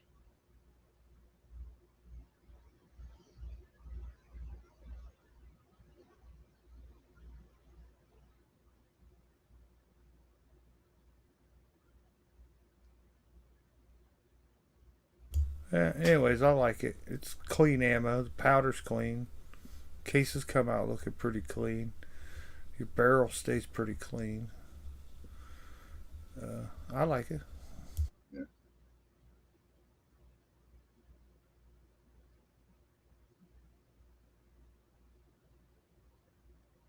But they got a conversation going on out there now between polymer and plastic. Plastic's a polymer, but not all polymers are plastic. Yeah, my box doesn't say anything about polymer. It just says 100% synthetic coating. Yeah, on Federal's website for it, Gary was copy and pasting the from their website, and it says polymer.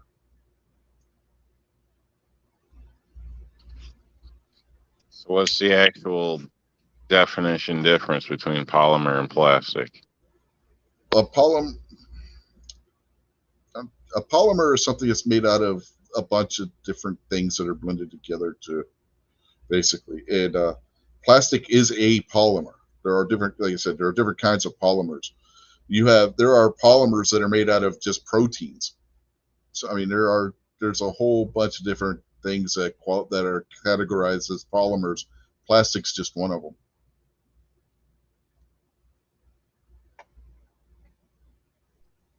So what's stronger, polymers, I'd assume? Well, again, it's not. You can't really say which one's stronger because they're different things. Like you wouldn't use a protein polymer to make a handgun. The protein polymer would be something that they would use for medical purposes and whatnot, and they actually occur naturally, like in your body or like in your dog or your cat or whatever. They're building blocks and whatnot. So, yeah, you can't say which one's which is going to be stronger because they have different uses. You know, I know what's stronger than polymer. Metal. I would think like they don't have like a Burrell or something hardness chart or something. I mean, I would think there's something to that with the plastics because obviously, yeah, something like that. Yeah, every plastic's not equal. You know, some plastics can support weight, some don't. Some are brittle, some are. You know what I mean? There better be a damn reason Rubbermaid garbage cans are $65.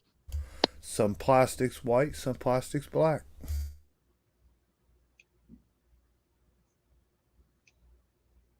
And nobody's saying that out there. Yeah, Squib's still arguing about. Well, what the hell? This nobody's saying that area. Where the hell is his opinion? Yeah, Squib. Nobody is saying that polymer guns aren't plastic guns. Nobody said that. All that was said was that plastic is a polymer, but not all polymers are plastics. That's all it was said. And if you look up the definition of a polymer, that and what the different classes of polymers are, that's true. Not all polymers are plastics, but all plastics are polymers. Nobody said that you were wrong about polymer guns being plastic.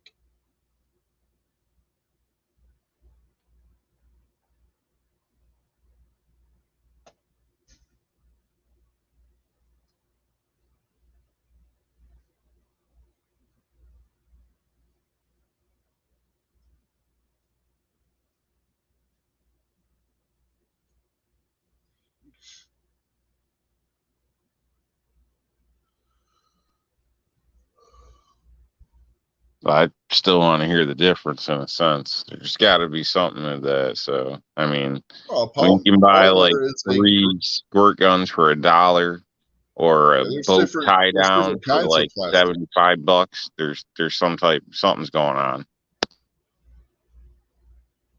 Yes, I know that, Squib, because that's the sales pitch. I get that. Nobody is disputing that. All I said was all plastics are a polymer, but not all polymers are plastics, because they're not. There are different. A polymer is a conglomerate of different materials that go in to make up another material. That is what a polymer is. Fiberglass is a polymer, for example. Like like the one I already said, the protein polymers that exist in your body are polymers. Yeah, there's different kinds of polymer. Not all polymers are plastic. Now, which is why yes, exactly. DNA is a polymer made up of different proteins. DNA is a protein polymer.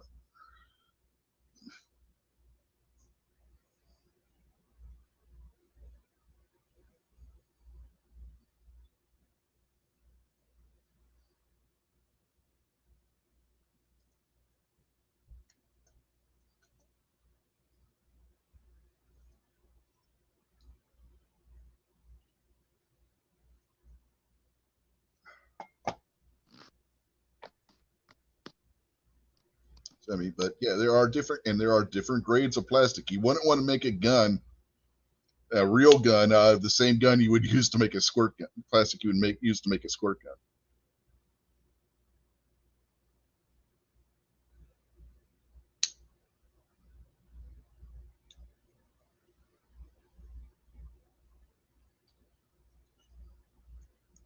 Yeah, it's like people that still think that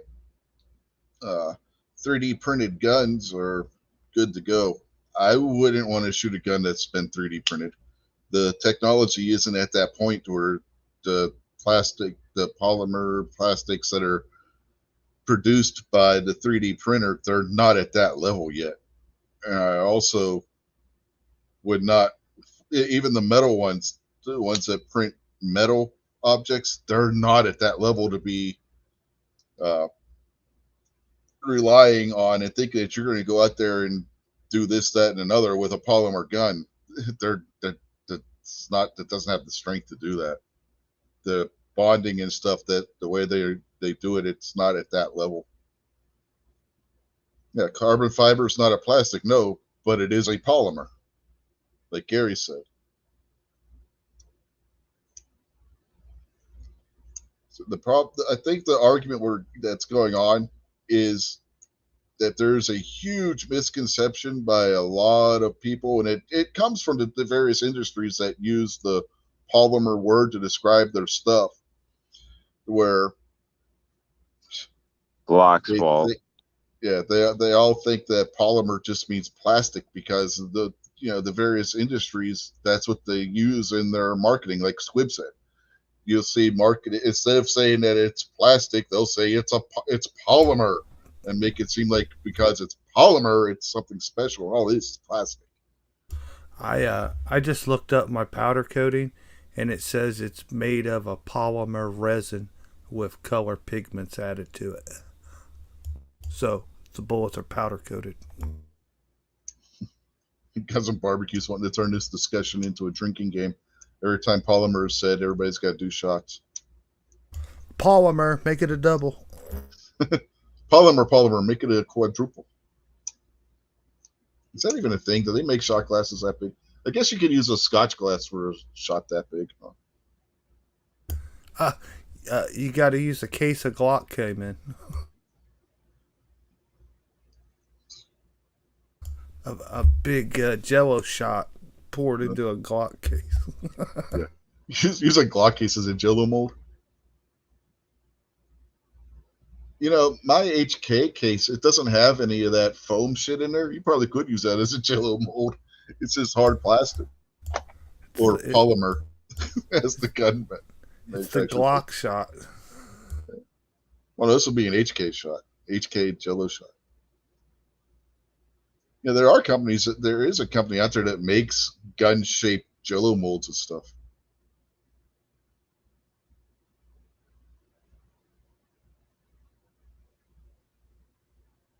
Well, I'm disappointed. I thought we had more plastic professionals out here.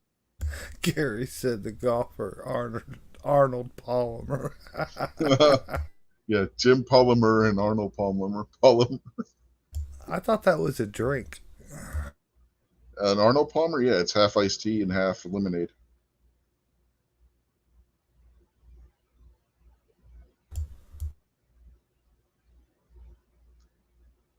Barbecue says a pint mason jar holds 7 or 8 shots. Ask him how he knows. I'm going to assume because you have done that. You know, get a pint of whiskey and see how many shots you can pour out of it.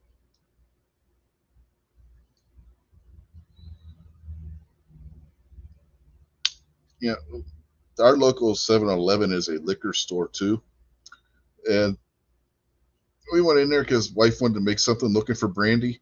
They had all kinds of like expensive Scotch whiskeys and Irish whiskey and stuff like that. They didn't have a single bottle of brandy of any quality level. Not a single one.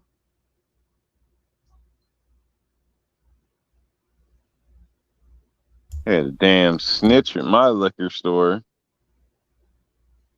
Go in there and there's some chick standing in the back with a little table talking about free samples, trying to get your ass arrested.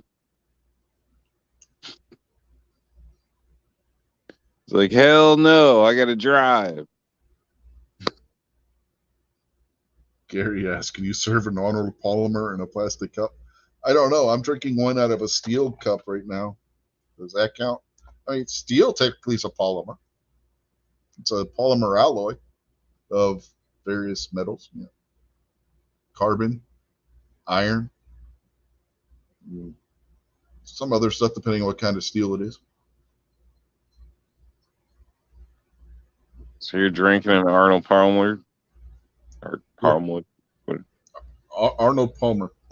It's lemonade and iced tea. What's the matter? You can't handle full strength? Full strength of which? Lemonade or iced tea?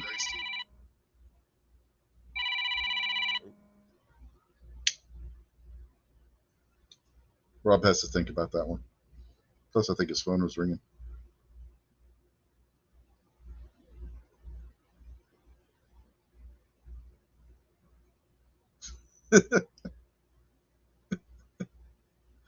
I think Gary's been watching too much of Happy Gilmore.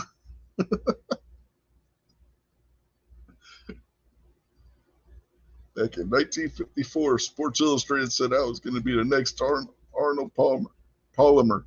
The damned alligator bit my hand off, cut me down in my prime. Oh, he got me, but not before I tore that bastard's eye out.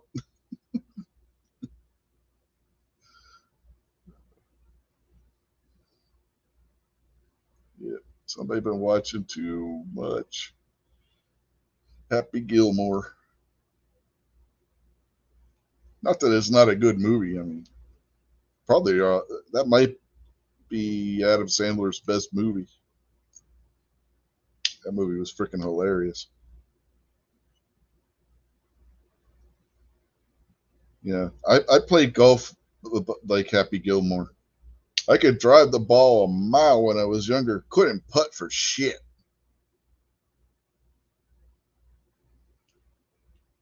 It just wouldn't be the same to call them modern old plastic. Yeah, it could be the Arnold Plastic Classic. Yeah, it rhymes. There you go.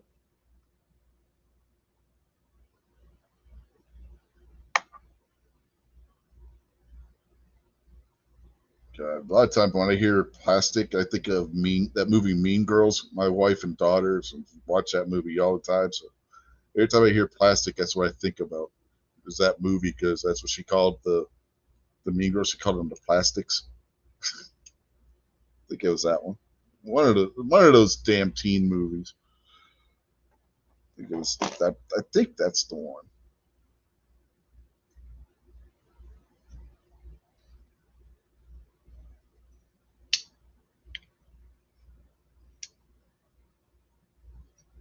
I think he already did, Squib. He might be behind.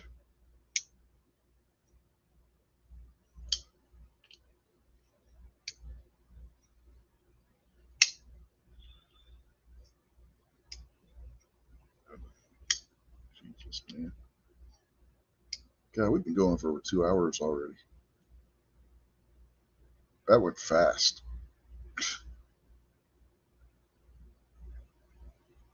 The first 2 hours, anyway. The last 16 minutes.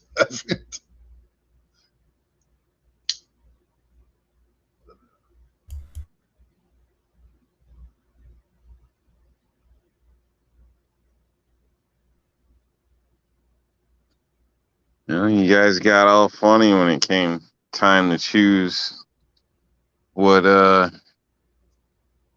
what type of person you'd eat. Yeah, we've done left that topic behind. Let's leave it with. Let's leave that in the past where it belongs. Oh yeah, I'm just rehashing. Pointing out No, everything got no. crazy at that point. No, we ain't going back to that again. Yeah, man. I ain't eating nobody, and ain't nobody eating me.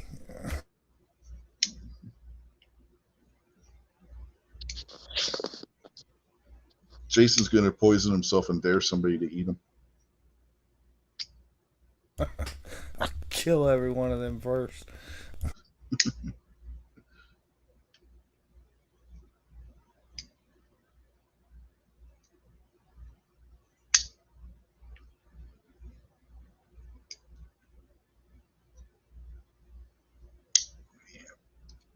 Personally, a guy like me, man, I could go a week before I starve to death.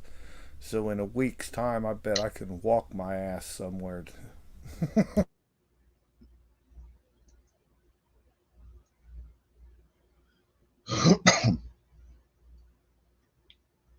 Yeah, that whole line of discussion was all Rob's fault in the first place.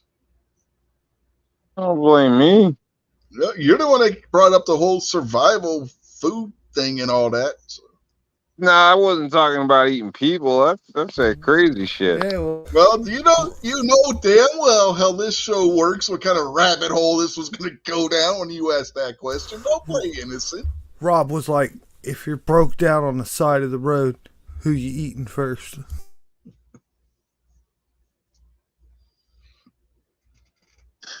Well, it's a good thing to know, I guess, because if that's you might want to get out of there. You know what I mean? Moose says Jason's bone marrow would taste like Marlboros. Yeah. You ain't wrong.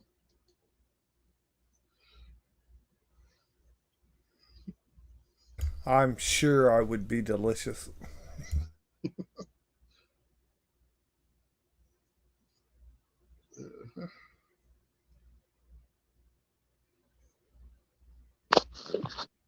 Well, what would be your bug if you had to eat a bug?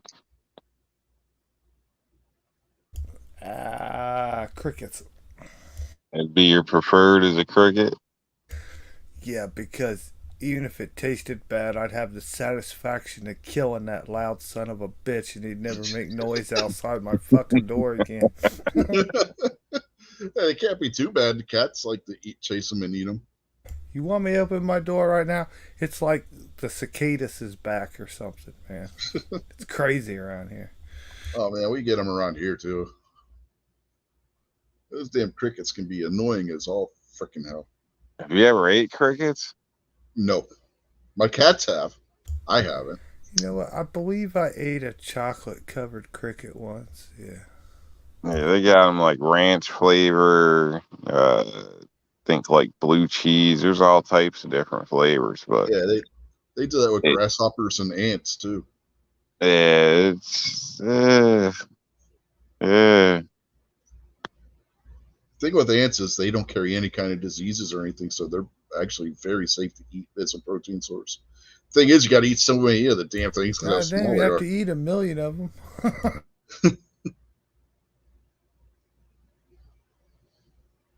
So Rich wouldn't be a mealworm guy.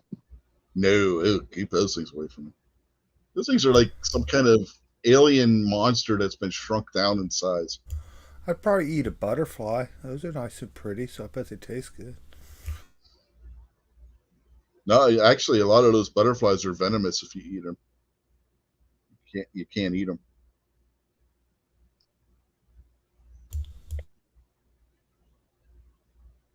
Would you consider eating a flower? Anytime you eat a strawberry, you're eating a rose. And the whole tradition with the icing rose flowers on your cakes and stuff, they used to actually sugar coat actual real flowers and put those on the cake because there are edible flowers.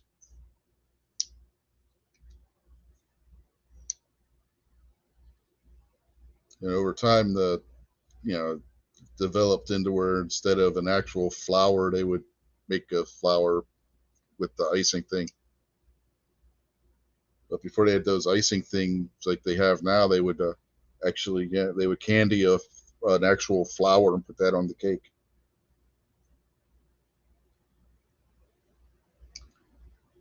And now Pacifist jumps in.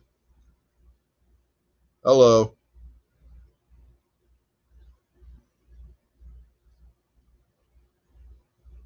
You there, Pacifist?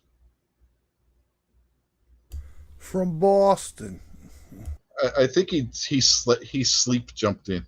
He's he fell on his phone when he passed out. You there? If you're saying anything, we can't hear you. Okay, Gizzard says. Can you hear me now? Oh, Yep, we hear can you. hear you now. What's going on, guys? Talking about a whole bunch of bullshit. Yeah, I've been listening. I'm editing my horrible range day today, and yeah, you're definitely down a rabbit hole. Mm. And if you say polymer one more time, I'm gonna pass out drunk. So you took barbecue up on that challenge, I guess. Oh, I never ever avoid a drinking challenge. So Gizzard says Americans eat on average 2 pounds of flies, maggots, and other bugs each year. Is this like accidentally eating? Yeah, accidentally. Yeah, accidentally. The average adult in the course of their life will swallow 8 to 10 spiders in their sleep.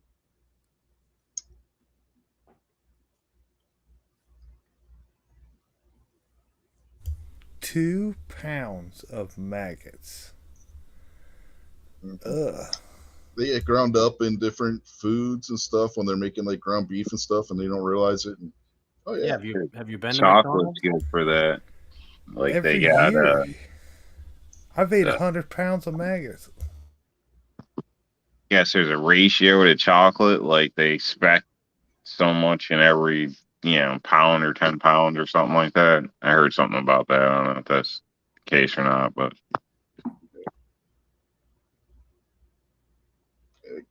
Oh, Gary it's, says most of those are in salads. okay. I'm good to go then because I don't eat salad, so I'm probably consuming less than the average. So I feel better. You ever see those shows where people go over to like China and stuff, and they'll look at the foods that the street foods and stuff that they're selling? They will have salads over there that'll have like grubs and shit in it. Different grubs and worms and whatnot, and people are just eating that shit up. Peanut butter's known to have a lot of bugs in it. Really? Fuck, I'm screwed. Is that why it tastes so good? Is that why some brains are crunchy? No, some brands are crunchy because they don't crush all the peanuts.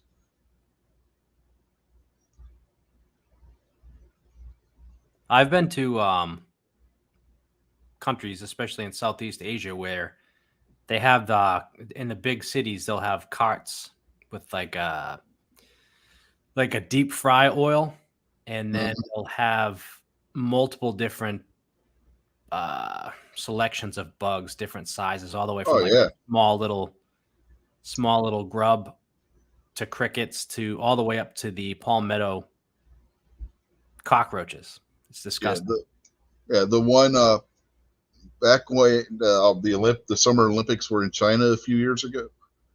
One of the reporters for NBC was walking down through the street food market, and there was a vendor like what you're just describing, and they were selling deep fried scorpion. Yummy. And they weren't the little scorpions either. They were those big motherfuckers. You'll see beautiful women with just a bag full of crickets or whatever. Just and the big ones, the palmettos, because they have the exoskeleton, you can't just throw them in your mouth and crunch on them. They bite the heads off and then suck out the insides. It's the grossest thing I've ever seen. Yeah, like they eat them like you would a crawfish. Yeah.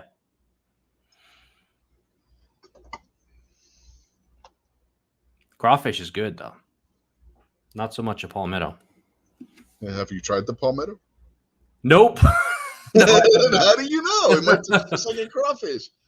I mean, they come from the same general line of creatures. Insects. Yeah, I guess if you think of like even a lobster as a bottom feeding creature, it's like the cockroach of the sea. Yeah. But shrimp tastes good. Lobster and shrimp are the cockroaches of the sea. Yeah, that's a good way of putting it. But you'll see like a really beautiful girl just smiling at you because she knows that you think it's disgusting, and she's popping one after the other into her mouth, crunching down on them. What about the half fertilized eggs that they sell over in the Philippines? The Philippines balut? Yes. Yeah, I ate that when I was over there. I ate that. But you won't eat a palmetto bug? You'll eat that, but you won't eat a palmetto bug. Yeah, because I eat chicken. And then but that's like ew. I mean, they're supposed to be really nasty. They have the balut guy. To be honest with you, I didn't really like the taste of it. But he's got like the stick over his shoulders, and then he has Dutch ovens on each side, and he just walks down the street going balut, balut. And then when you order one, he peels it half down, peels the shell half down, and then he puts vinegar and salt. I think it is. This is many years ago. And then you eat it half down, then you peel the rest and eat the rest. But they also have a guy that walks around the street selling day-old chicken. And you would think that, as an American, you would think day-old chicken was chicken that was cooked yesterday and is left over. No, it's literally a chicken that was born yesterday, killed, and then deep fried. And it's only a day old, so the beak isn't hard yet and the bones aren't hard yet, so you can just wolf it down.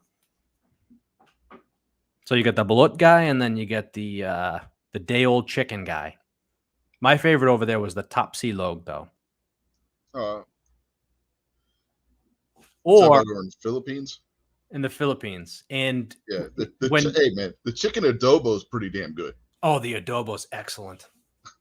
But when you're on the streets, you never ever take food from a street guy. Nope. Like just some dudes hanging around drinking San Miguel's and eating whatever food they have, because a lot of times they cook dog over there. If a dog is killed by a car, they'll just string it up and they take a blowtorch and they fry the hair off of it and then they cook it and eat it. Yeah, I've heard that before. Pretty gross. Mm-hmm. All right, guys, I'm gonna bail out. Man, you guys are like killing me here.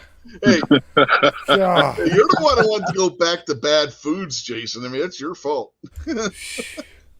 Get right back into pet eating. Jeez, I don't know. I won't even tell you what they do to the cat. You guys got my stomach jerking around and my jaws shaking. Jason had just eaten. I'm about ready to throw up here.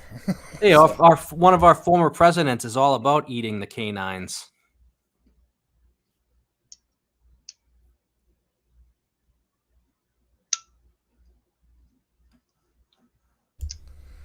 Oh, yeah, I'm going to bail out here. I see George is out there.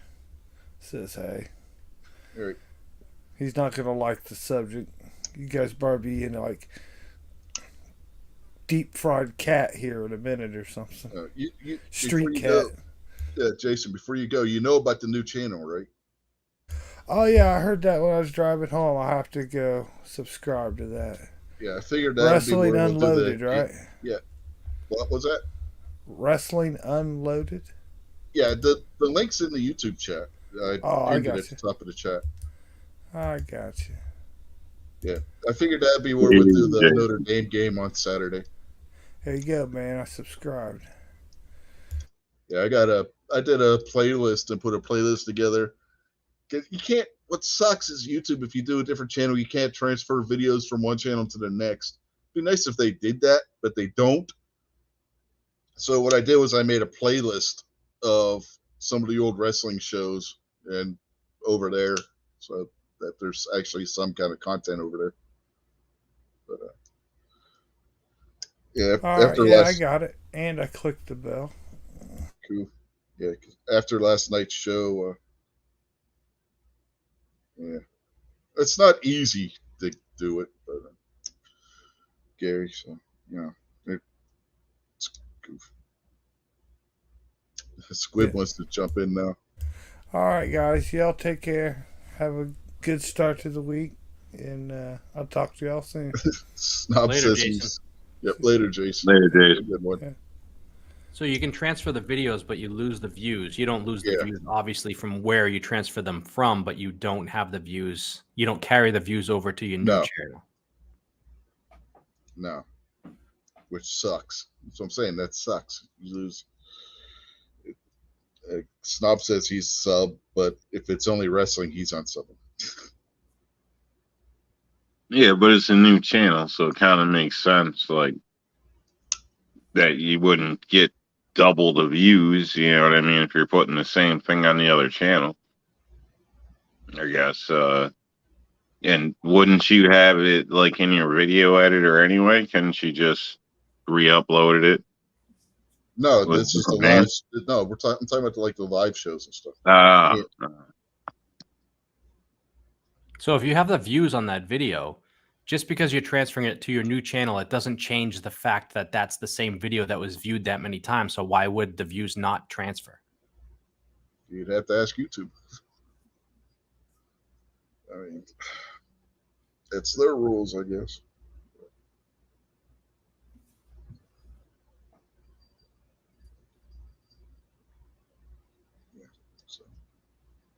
Well, because it's not on that channel.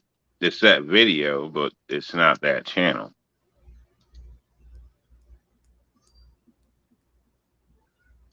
If that makes any sense. I don't know. I can't wrap my brain around that. It's on their platform. Mm-hmm. That video that was on a different channel that got this many views on their platform, but they're not recognizing those views once it's transferred to a different channel if you choose to start a spin-off channel. Yeah, because that's all it is. It's just a spin-off channel. Yeah, but at that point, it's created by a different creator. It's the same person, but it's a different name. So the channel name's different, so the creator's different at that point. So even though it's a duplicate, this creator's told this, whatever views, and then if you do a B channel and it's a different name, it would come off as creator B with the duplicate, but it would start back at 0 and then accounted for creator B's. I could see because a lot of people do rip off other people's crap on YouTube. So I can see from that perspective that they wouldn't transfer the views because somebody's ripping off somebody else's crap. But if you're verified to be the same person, that is the what do you call the what word am I looking for, Rich? The channel owner? The channel, the person who runs both channels or whatever. If you're verified to be the same person, then you should have the views because it's your video and you're the proprietor or the owner of both of the channels. Yeah. That's like double dipping. No, you're trying to get it on 2 different channels, so it's like, it's rigging the system. Oh, you can do Yeah. that. I've got videos that are on 2 different channels. Yeah, But but that's the 'cause views are separate. I But uploaded them to both channels. but the views are counted separately. Yeah, no kidding. Yeah, that's so that's But not what double. I'm talking about is taking it to where it's not on the one channel anymore and moved over to the other channel. Oh, so if you're talking about that, canceling it completely off of one channel, then absolutely the view should transfer with the video.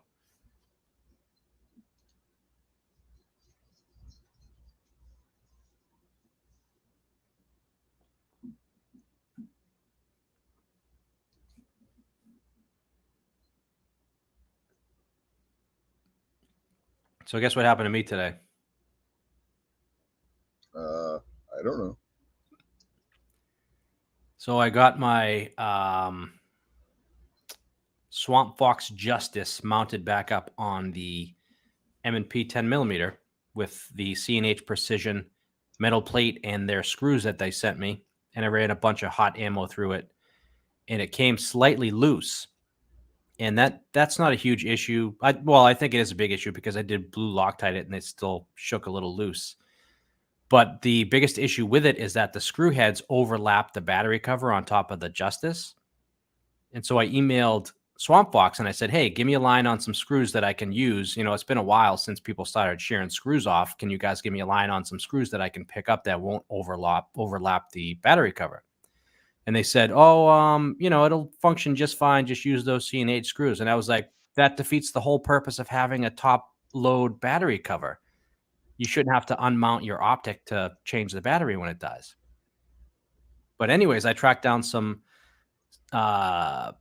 Swamp Fox screws that I had, and I swapped out the C&H Precision ones that overlap the battery cover with the Swamp Fox screws, Loctited them down, 15-inch pounds. Took it to the range today. It flew off and split my head open again. You serious? Yeah, it's like, what's the definition of insanity? Is doing the same thing over and over again, expecting a different result, right? So now I fucking give up. I'm gonna slap the plate back on top of that, get some regular height sights, and be done with it. I'm not ever mounting an optic on that gun again. Get one of those Meprolite sights like Sig used in the P365 SAS and put that on the back of it. That just goes right in where the regular rear sight would go. And it's kind of like using a red dot if you haven't handled one of those. And with it being on the, in the dovetail for the rear sight, you can actually adjust that for windage, unlike the one on the P365 SAS. Huh? I never tried that. I heard I've never experienced it, but I've heard a lot of people complain about them, that they had a hard time using them. Yeah, because the one on the P365, it's recessed down into it, so you can't adjust it for windage. But Meprolite actually has that as a standalone sight, so that you could put that on other guns. Huh. It just goes right into the dovetail for the rear sight, and they have it for different models. Yeah, I do have regular Meprolite night sights on my PX4 Storm.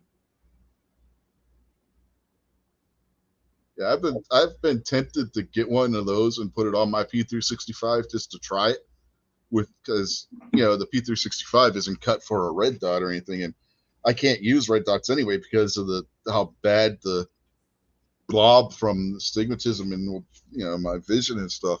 But I picked up one of those SASs, and the dot from it was really clear when I was looking at that sight that they have on there.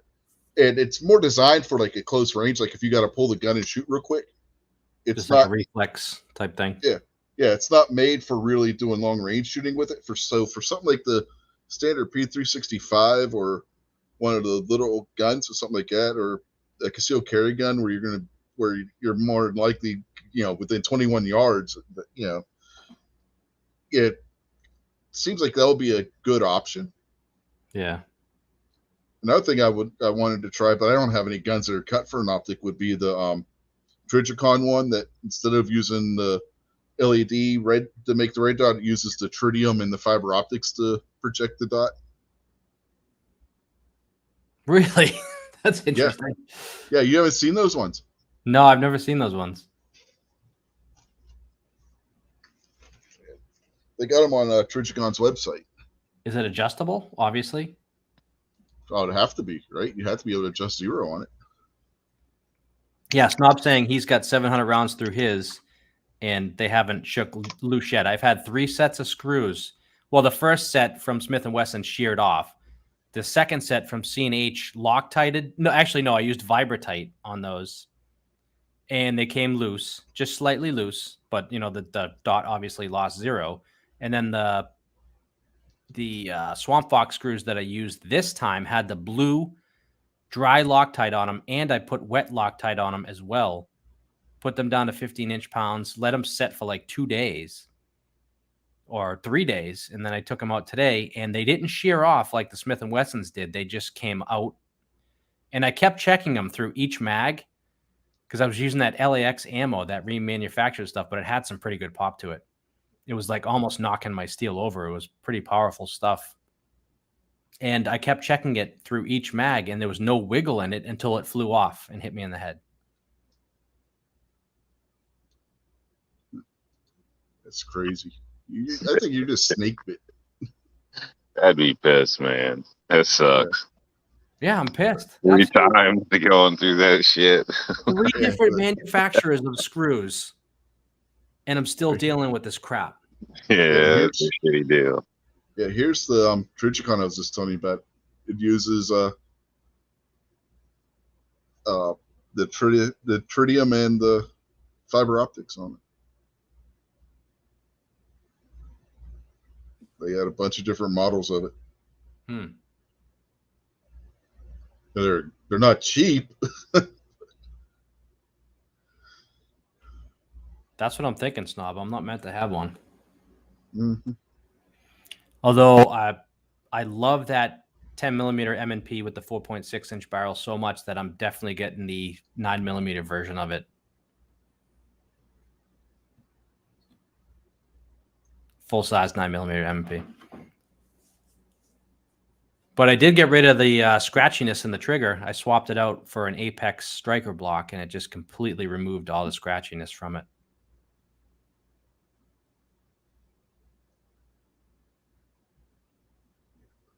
I've been tempted if I ever got enough money to be able to afford one of these goddamn things. The cheapest one's like $550, I think. So that's the 10mm that you got that you're having this problem with? Yep, the 10mm. Have you checked yours to see about that whole firing out a battery deal? Yeah, I've checked it, and it does. I do get a click when it's out of battery, but it's not to the point where I think it would be dangerous. Have you considered sending it in? Because I know they say that's an option if it. Oh, I sent it in. You did? Yeah. Okay. But yeah, I mean, back basically the same way. Yep. I'm with Snob. I don't think you're meant to have an optic on that gun. No, I won't put an optic on that gun again. But you were asking if these were adjustable. Yeah, you got the adjustment right there, and the other one's probably on the right side. One for windage and one for elevation. This one's probably windage, and elevation's probably on the right side. At least now, if something No, that's elevation. That says up. You do have a record of sending it in, so. I did, and when I sent it in, I put a wish list in there with it, along with the problems, thinking that they would polish that scratchiness out of the trigger for me and whatnot. But not only did they not do anything extra when they sent it back to me, they sent it back to me filthy. Didn't put an extra mag in there, didn't do any polishing on the trigger for me. Snob says you should sell them your magazines. Yeah, I actually just put my magazines on Craigslist for $5 a piece, I think.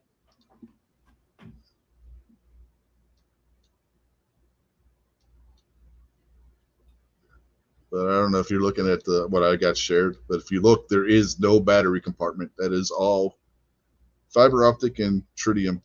That's amazing. Powered. Yeah, I've never seen those before. What's the price range of those? I know you can't talk Bills. exact prices, but Yeah, roughly. from retail MSRP from 600 to 800, depending on which one you get. Is that like a 10-year shelf life, like Tritium sites, or That'll be my guess. Yeah, are they warranted? yeah. If you look on the bottom, it says warranty voided if that sticker's removed.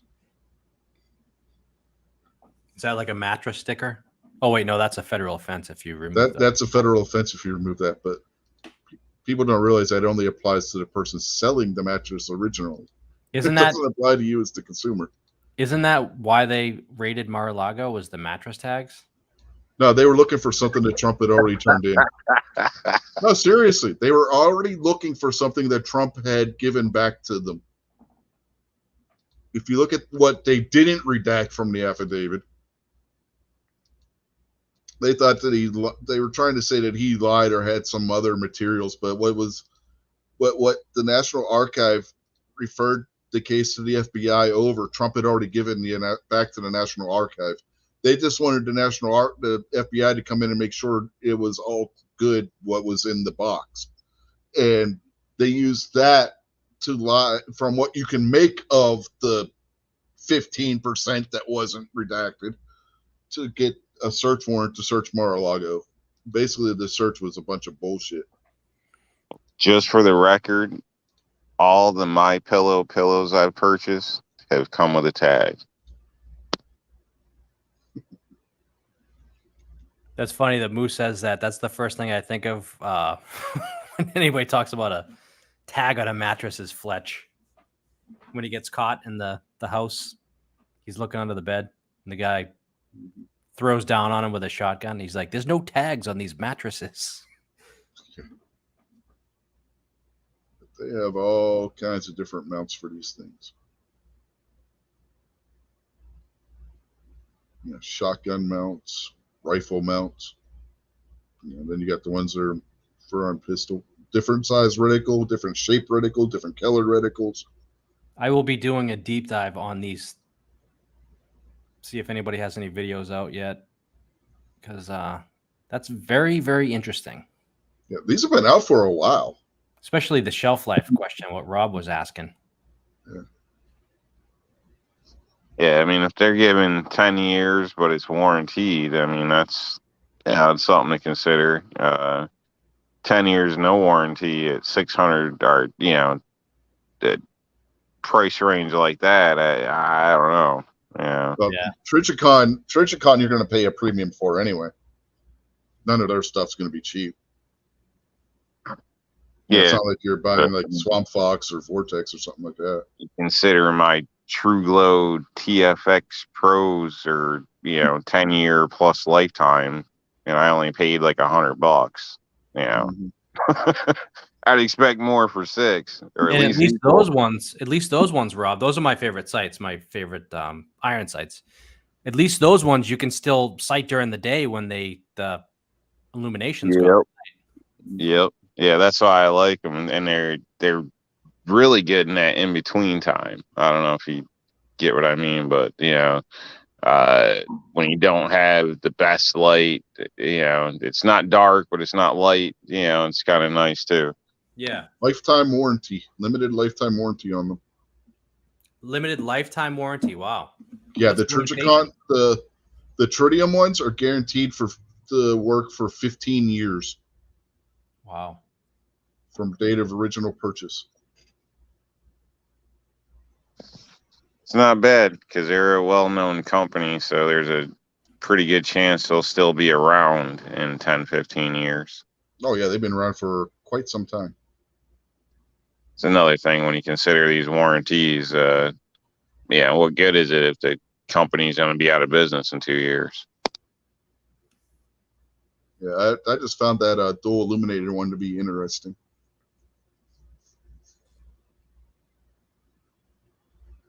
Because my eyes, they don't. When you look at a night sight or fiber optic sight, they don't get that blob like they would, like if I were looking at a red dot, So I was wondering how these would work. So is that because of astigmatism? Yeah, the astigmatism, and then the other issue I have with the cornea.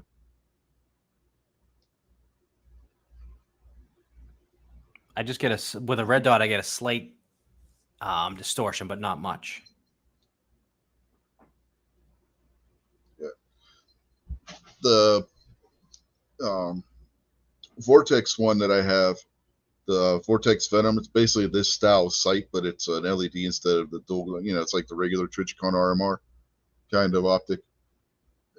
They may have the same footprint. I don't remember what footprint it has, but that one, the only thing that I could reliably use it on was a shotgun. The blob was the perfect size to go with a shotgun sprint. I put that thing on my AR. I couldn't hit shit.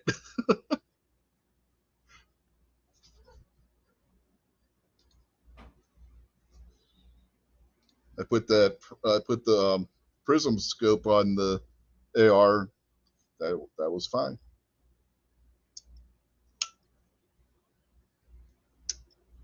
Yeah, mine was on a mount to put it on a Picatinny rail, so I couldn't remember what mounting system it uses. Snob says it has the Dr. cut, not the RMR cut.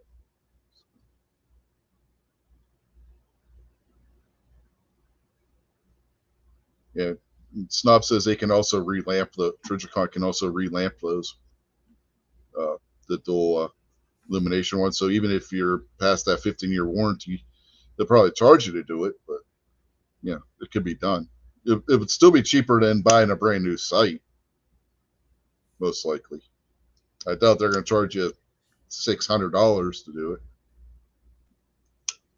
Well, I mean, if you get your 15 years at that point, you might even be interested in something else. The technology might have improved. Technology may have evolved or something. Yeah. By that point, they may have a prism scope that's pistol size, especially with them doing those newer red dots where instead of being open like an RMR and whatnot, they're enclosed now. They got the enclosed ones now that fit pistol sizes. So.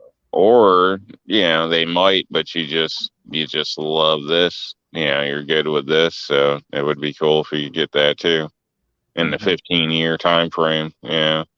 It kind of sucks. So I've noticed that with sometimes auto tools or something. I'll bust one and go turn it on the warranty, and the new one's like thinner and cheaper. And I'm like, what the hell? Like, like where's my old tool, man? Like, what's up with this crap? Like, and they just don't make them like they used to sometimes, in some cases. So that kind of sucks when it comes to warranties. You can't get what you had sometimes.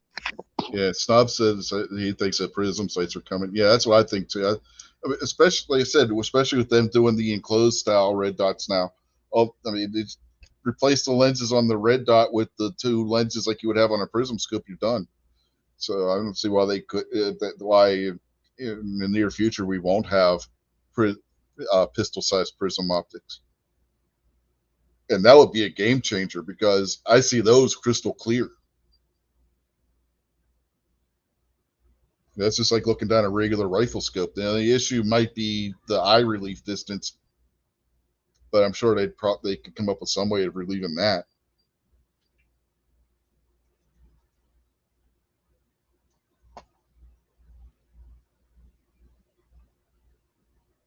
Mm-hmm. Yeah, I think we're looking at the technology side all wrong.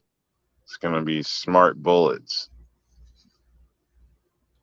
Snob said Trijicon is in Chinese like all the other optics. They are actually American made. Yeah, they say made in the U.S. right on the side of them.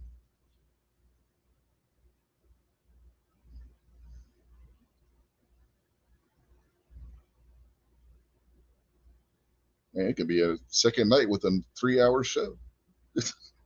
We're almost at 3 hours now.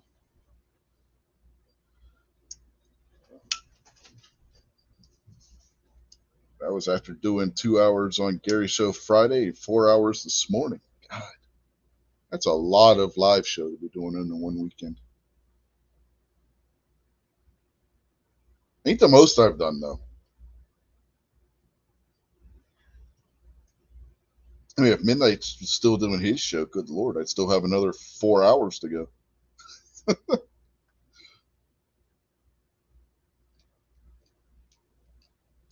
What, tonight? I said if Midnight were still doing this show. Yeah, because remember, Midnight would go 3 or 4 hours when he was doing his show. Yeah. I mean, that's how me and Gary the one Sunday ended up doing 15, 16 hours straight. It was one to another one, healthy, boom, boom, boom, boom, boom, boom, boom. Man, we did like 15 straight hours of live shows that day. Well, both of us swore we would never do that again. That was mentally exhausting. Well, I'm on vacation this week, so I think I might go live at midnight. You being serious or joking? I just got to get some stitches first. All right. You can do that yourself. If you got the kids, maybe one of them can do it for you. Here, I need you to super glue Daddy's head back together.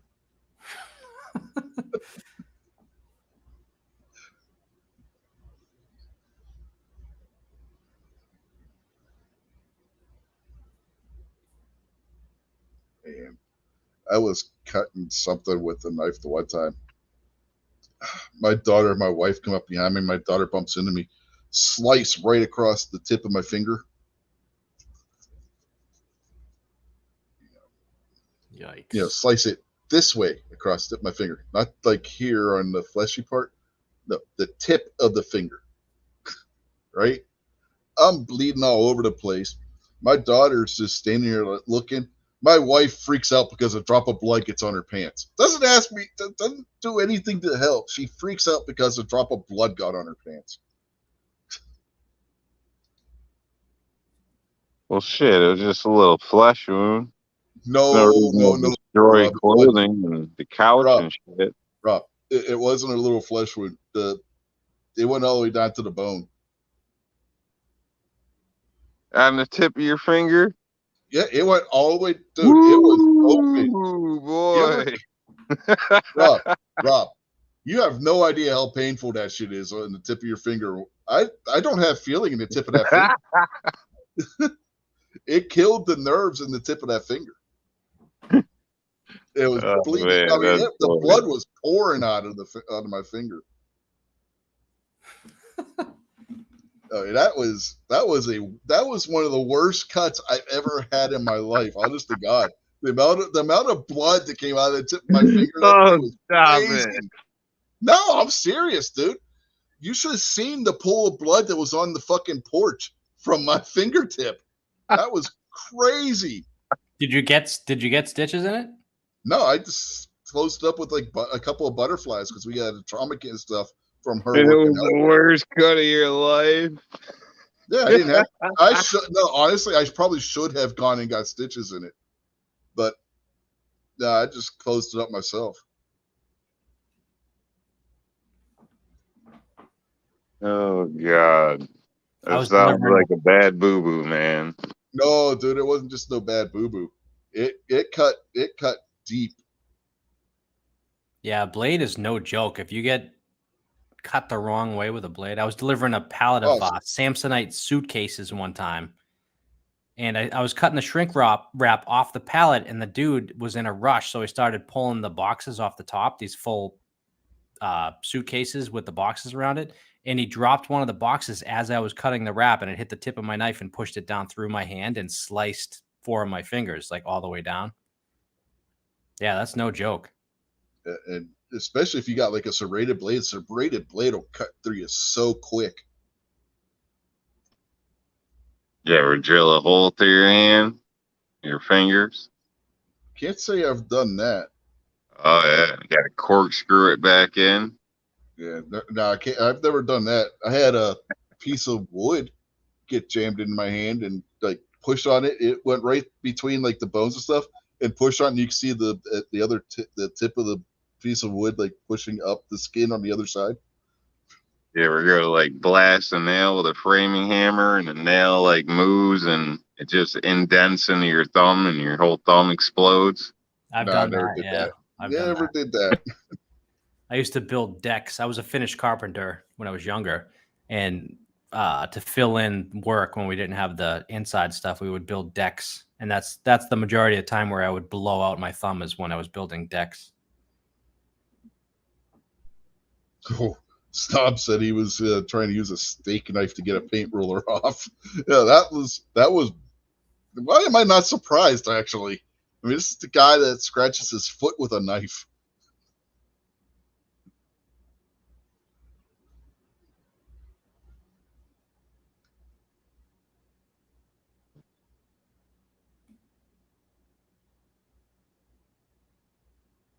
Yeah, Defense Dad saying the same thing I did. He cut his left index finger to the bone and bled like a motherfucker. Yeah, man, your fingers will bleed like crazy if you cut them right. It's insane how much blood will come out of your finger. I was swimming one time in a pond up in Maine, and a pond up in Maine is pretty much the size of a lake anywhere else. And there was a rusted boat mooring that rusted and broke off about halfway down. And I went underwater, and when I went to kick to get back up, I ran my foot across that boat mooring, the rusted off broken one. Yeah, that's the worst thing I've ever done. Well, besides chopping my middle finger off on my left hand. Oh, that's. So I swim to the dock, right? And I sit up on the dock and I look at my foot, and it just looked like a clean red line. As soon as I touched it, it just completely opened, and I could see all the fat that was cut through and all the way down to the bone. Oh shit! That reminds me. No, that when that knife cut on my finger wasn't the worst cut I had.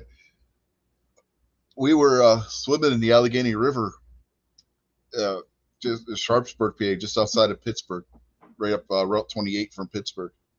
And I come out of the river. My mother looks at me. Oh my God, you're bleeding! I'm like, what? I look. My the middle finger on my right hand was slit from the base of the finger all the way to the fingertip. I have no idea what the fuck I cut it on.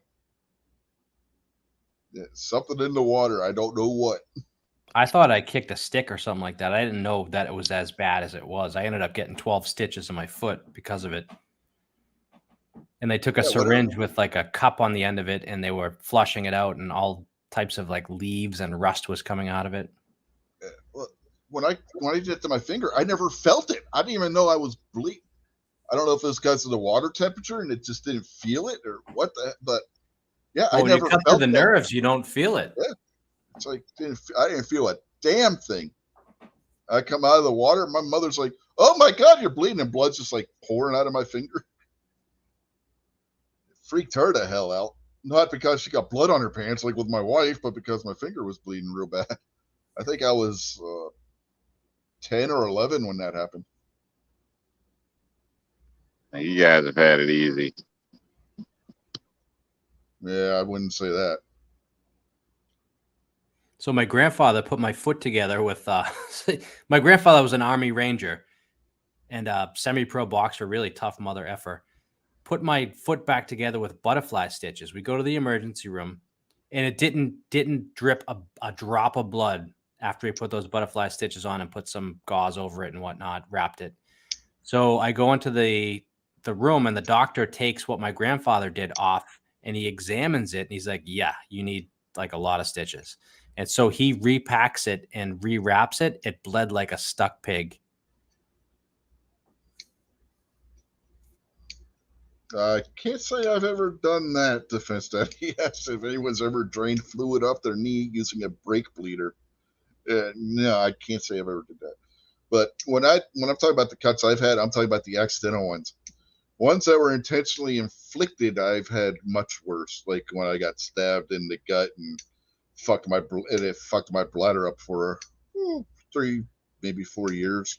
To the point I've had multiple surgeries and stuff because of it. And they think that's what caused the issues I have with my kidneys now. Because having various staph infection and other bladder infections that were caused by it. So yeah, I wouldn't say I've had it easy, Rob. Who the hell stabbed you? Some asshole. I was walking home with a 2-liter of soda that my mother had sent me down to the store for, a 2-liter Pepsi, in fact. And 2 fucking assholes jumped me on the way home, and one grabs the 2-liter and the other one pulls his knife and hits me in the gut with it. Huh. Stabbed over a bottle of soda. Yep.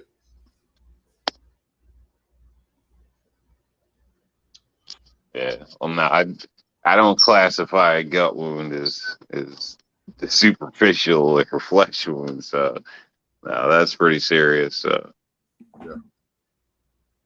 But yeah, the finger down to the bone, that's laughable, man. That's because you haven't had it happen. I didn't think it was as bad. I mean, my wife was like freaking out because I got a drop of blood on her pants. It's like, really? That's what you're mad about? I'm sitting there, got blood pouring on my finger, and she's like, "Oh, you got blood on it." I look at her, she's like, "Really? That's what you're upset about? You got blood on your pants? Not the pool of blood on the porch right now?"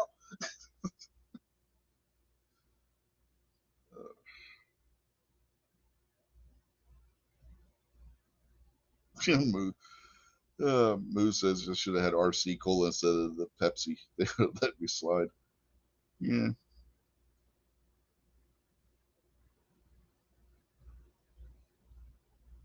Yeah, don't recall saying that, barbecue. Yeah, now, that was he like is blind, so he can't hear properly. Sorry, what were you gonna say, Pacifist? I was saying, yeah, Moo's right. That was some highfalutin soda you had there. The full. Yeah, remember that was back when a 2-liter Pepsi cost less than $1. Remember those days?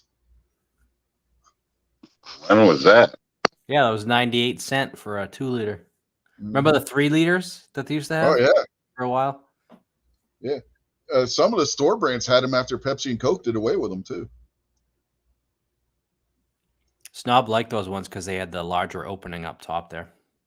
Remember when they had the liter bottles with that 3-liter opening on top? No, yes, I remember that. That was weird. Yeah, Pepsi had. I don't know if Coke ever did them, but Pepsi did. They had a Pepsi and Mountain Dew with those. You could chug one of those real quick. I don't recommend it, but you could.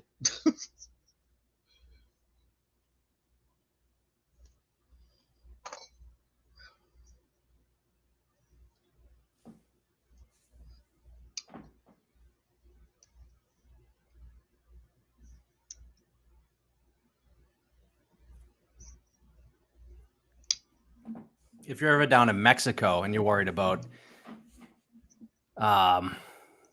something that would cause you to take Imodium AD or something like that, don't even worry about it. Just drink a ton of Mountain Dew. That's all you have to do. You won't take a shit for a week. Snob said those 3-liters were dumb. They went flat way before they got drank. Not in our house. They didn't. They didn't have time to go flat. So the police are outside, and like all the neighbors and stuff.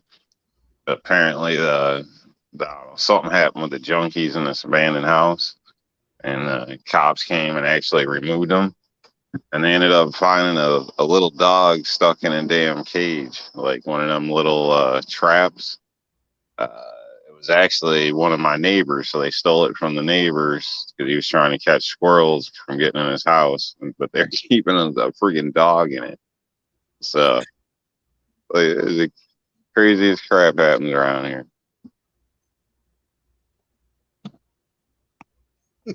Snob's reply to the defense dad was, "I also hate going to the doctor, but there is a point where I will go, DD."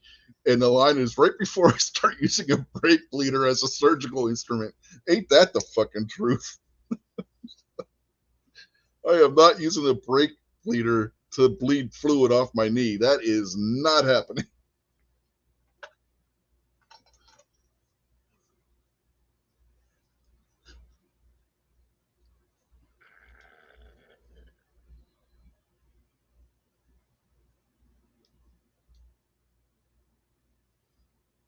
Damn. This has been one of those shows. Still not as bad as the Japanese food episode. I will grant you that, but it's been one of those episodes again. This episode took a complete and total turn from where I wanted to go with it. So now that Jason's gone. Going back to the little blue pill thing that you guys were talking about earlier, they've made leaps and bounds discovering that because of the improved blood flow when you take that medication, it's really helping to stave off dementia with people. They did a study of people that have been taking that medication for a decade plus and the dementia numbers, and the people that have been taking that medication for an extended amount of time, it's a very low case of dementia. Yeah, they had prescribed that to my stepfather. I mean, not my stepfather, my father-in-law. He couldn't take blood thinners because of his cancer, but they had to give him something, so they gave him Viagra. Yeah, it improves blood flow throughout your entire body, not just to your smeckle. Yeah. The question I have is, if it improves blood flow, why do you get such a headache after you take it? Yeah, I don't know. It doesn't increase your blood pressure, so I don't know. Rob had to jump out real quick. His lady might have, she might have gotten a little randy from tonight's conversation. I don't She know. heard little blue pill, and Rob's like, later.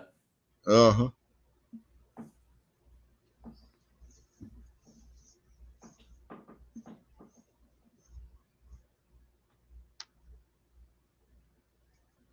I don't know if that would have been enough to disinfect that defense net. He said he disinfected the bleeder with some alcohol first. Yeah, I don't know how well that would have worked. I think he would have needed a little bit more than just a little alcohol. What kind of alcohol was it? Like Pinot Grigio?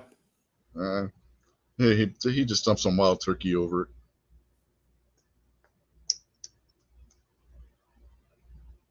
Yeah, this is like that one episode of MASH where they didn't have the right tools, so they had the mechanic whip them up something.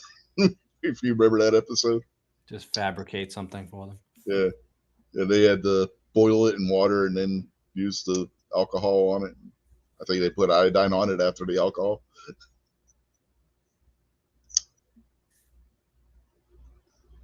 Moose says it's because it dilates your blood vessels, which causes the headache.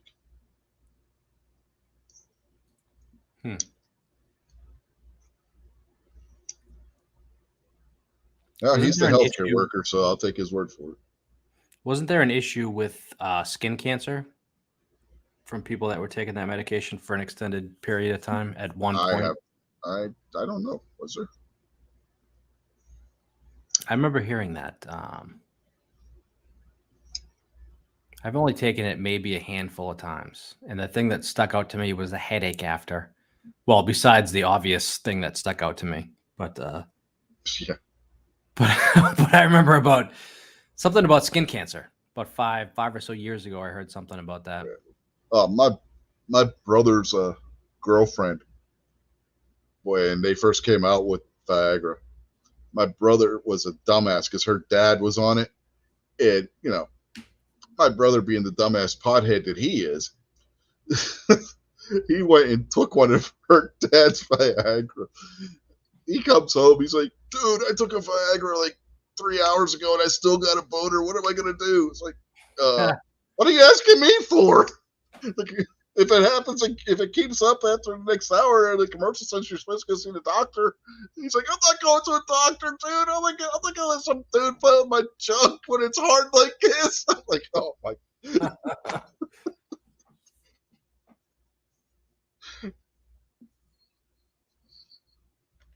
He's like, you're the one that had first aid training. I was like, just to let you know, first aid training didn't cover a dumbass taking Viagra. What was that movie with Ben Stiller and De Niro? The Meet the Fockers? Yeah, I think it was the sequel Meet the Parents. You had Meet the Parents, then it was the second one was Meet the Fockers. I think that's the one I'm talking about. Meet the Fockers, and then the third one, I always forget the name of the third one. But in the second one, De Niro takes some medication that Stiller had for like some boner medication or whatever, and he gets an erection for like over 4 hours, and he's like, you have to help me, this and that, and blah blah blah. So he's got him in the closet, and he's about to stick him in the pecker with a needle full of whatever, and the son walks. That's how they deal with it. that's how they deal with it. They drain it with a needle. Yeah, nasty stuff. That's how they treat that spider bite. They give you the antivitamin and they stick a needle in your junk to let the blood drain. Yeah. Well, and they have to give you a transfusion at the same time. Yeah, little Fockers. That was the third one.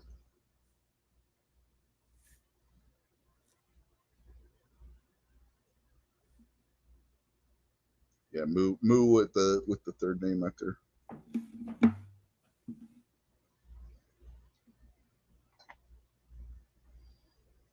Oh. Yeah, right when he's about to stick him in the pecker with the needle, the son walks in and he's completely horrified.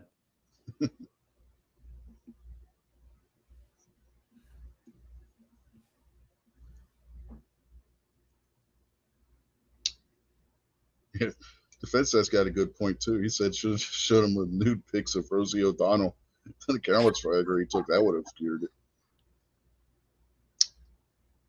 Who's that really fat model that thinks she's really hot? That her naked would have fixed it too.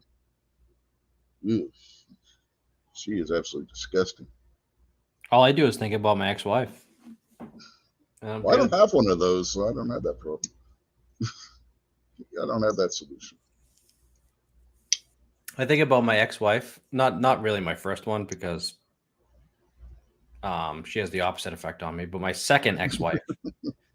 All I have to do is think about her and I won't be able to perform for like a week. There you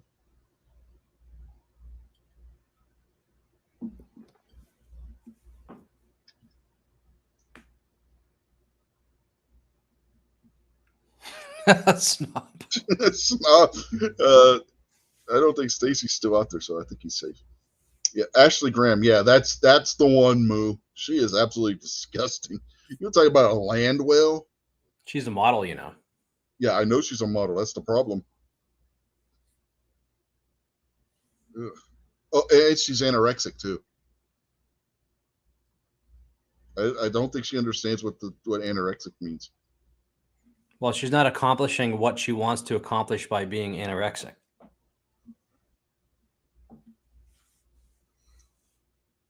Yeah, anorexic people generally aren't the size of 4 or 5 women by themselves. You know, they don't take up a whole row of airplane or airline seats.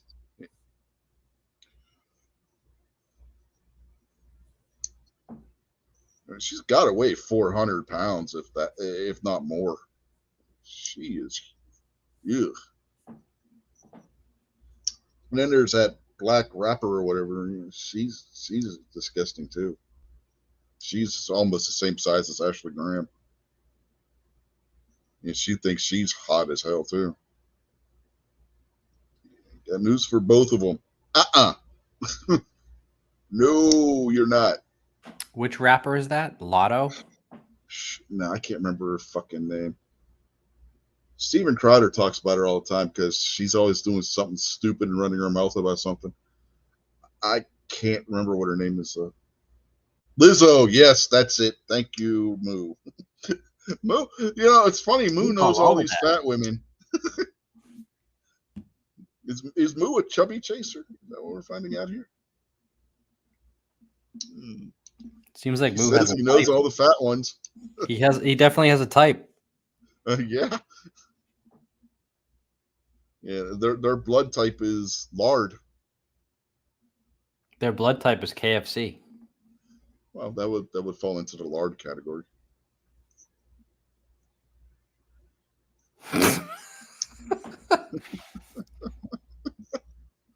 You saw Defense Dad's comment?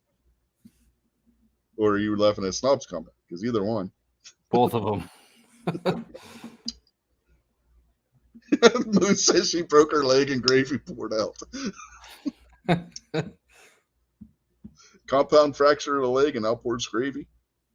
If it would have kept going, the giblets would have poured out too.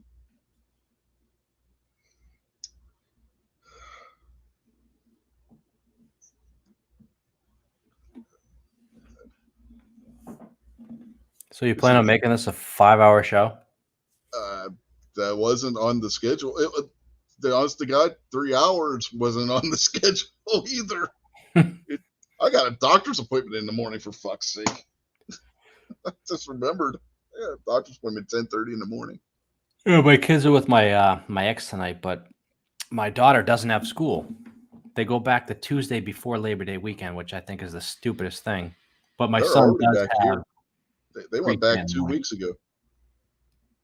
Down Kids there. They here- go back 2 weeks ago. Yeah, they went back 2 weeks ago here in this town. My kids obviously didn't because they're all out of school. Well, my daughter's in college, but they're all out of high school and all that shit. But yeah, the kids here went back 2 weeks ago. Yeah, my daughter starts the second grade on Tuesday. My son is going to pre-K starting tomorrow.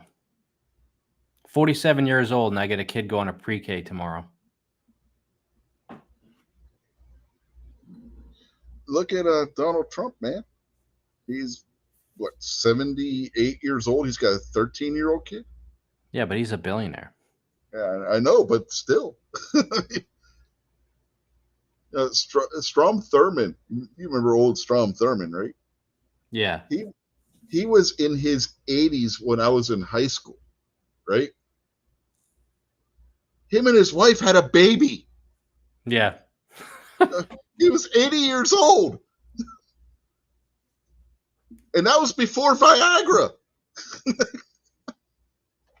Unbelievable.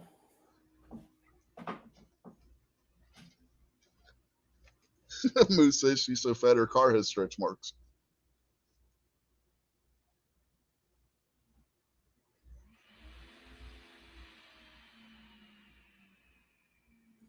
All right, well, I'm going to bed, Rich.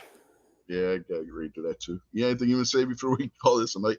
Real quick before we do. Snob says, good Lord, his youngest is a freshman this year, and he's 9 years younger than you. Yeah. I'm hoping they keep me young. So far, that's not really working out. So my son says they've been at my ex's since Wednesday, and they went to a petting zoo. And they got a couple stuffed animals at the petting zoo, and they put them up on the back of the couch. And my 4-year-old says to my ex-wife, he's like, look at those two assholes up there just sitting and relaxing. I'm like, where the hell does he hear this stuff? Look at those two assholes. I would say his father. Probably. Most likely, yeah. I mean, that would be my first guess anyway. So, a couple weeks ago, my mother, she watches my kids on Tuesday. She left some chocolate in the freezer. So I got home from work. I open the freezer and I'm like, ooh, what the hell is this? And I throw the chocolate in my mouth and I turn around. He's a very curious child and he's standing in the kitchen looking at me. And when I turned around, he goes, well, what the hell is it? Now they're out there saying how old their kids are. My oldest daughter will be 27 in October. My son just turned 26 in March, and our youngest is 22. They could guess what year she was born in. Hers is the easiest one to keep track of her age. It's the same as the year. Just drop the 20 from the year, and that's how old she is. She's a Y2K baby. Yeah. Yeah, she was born April 12th, 2000.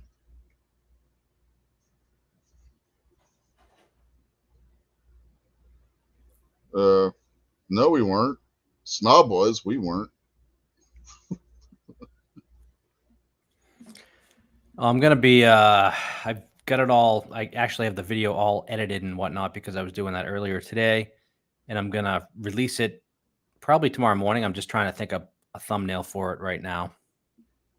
But that's probably the first video that I've put out in a couple months. I've been slacking big time with my YouTube channel. It's tough to stay motivated when everything's so damn expensive. You're paying more for gas, groceries, all that crap. Then you start putting remanufactured ammo through your guns. Oh, everything that we were talking about, Ashley Graham and Lizzo, Snob told Stacy who was saying about her.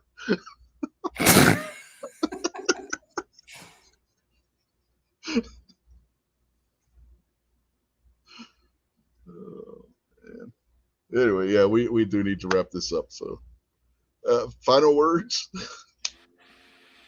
Thanks for the invite. I appreciate it. That it? That's it. Okay.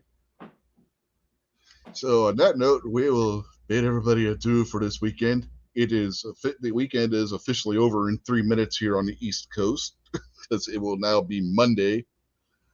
So yeah, that's one weekend over. And not that it matters for me because I don't do anything anyway.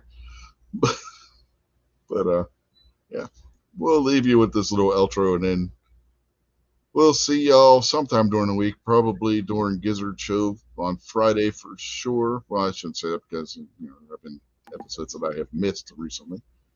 Because first because of the wife's surgery, and then last weekend I just felt like shit, so I didn't do anything that last Friday. So anyway, have a good night, everybody, and we'll leave you with this outro.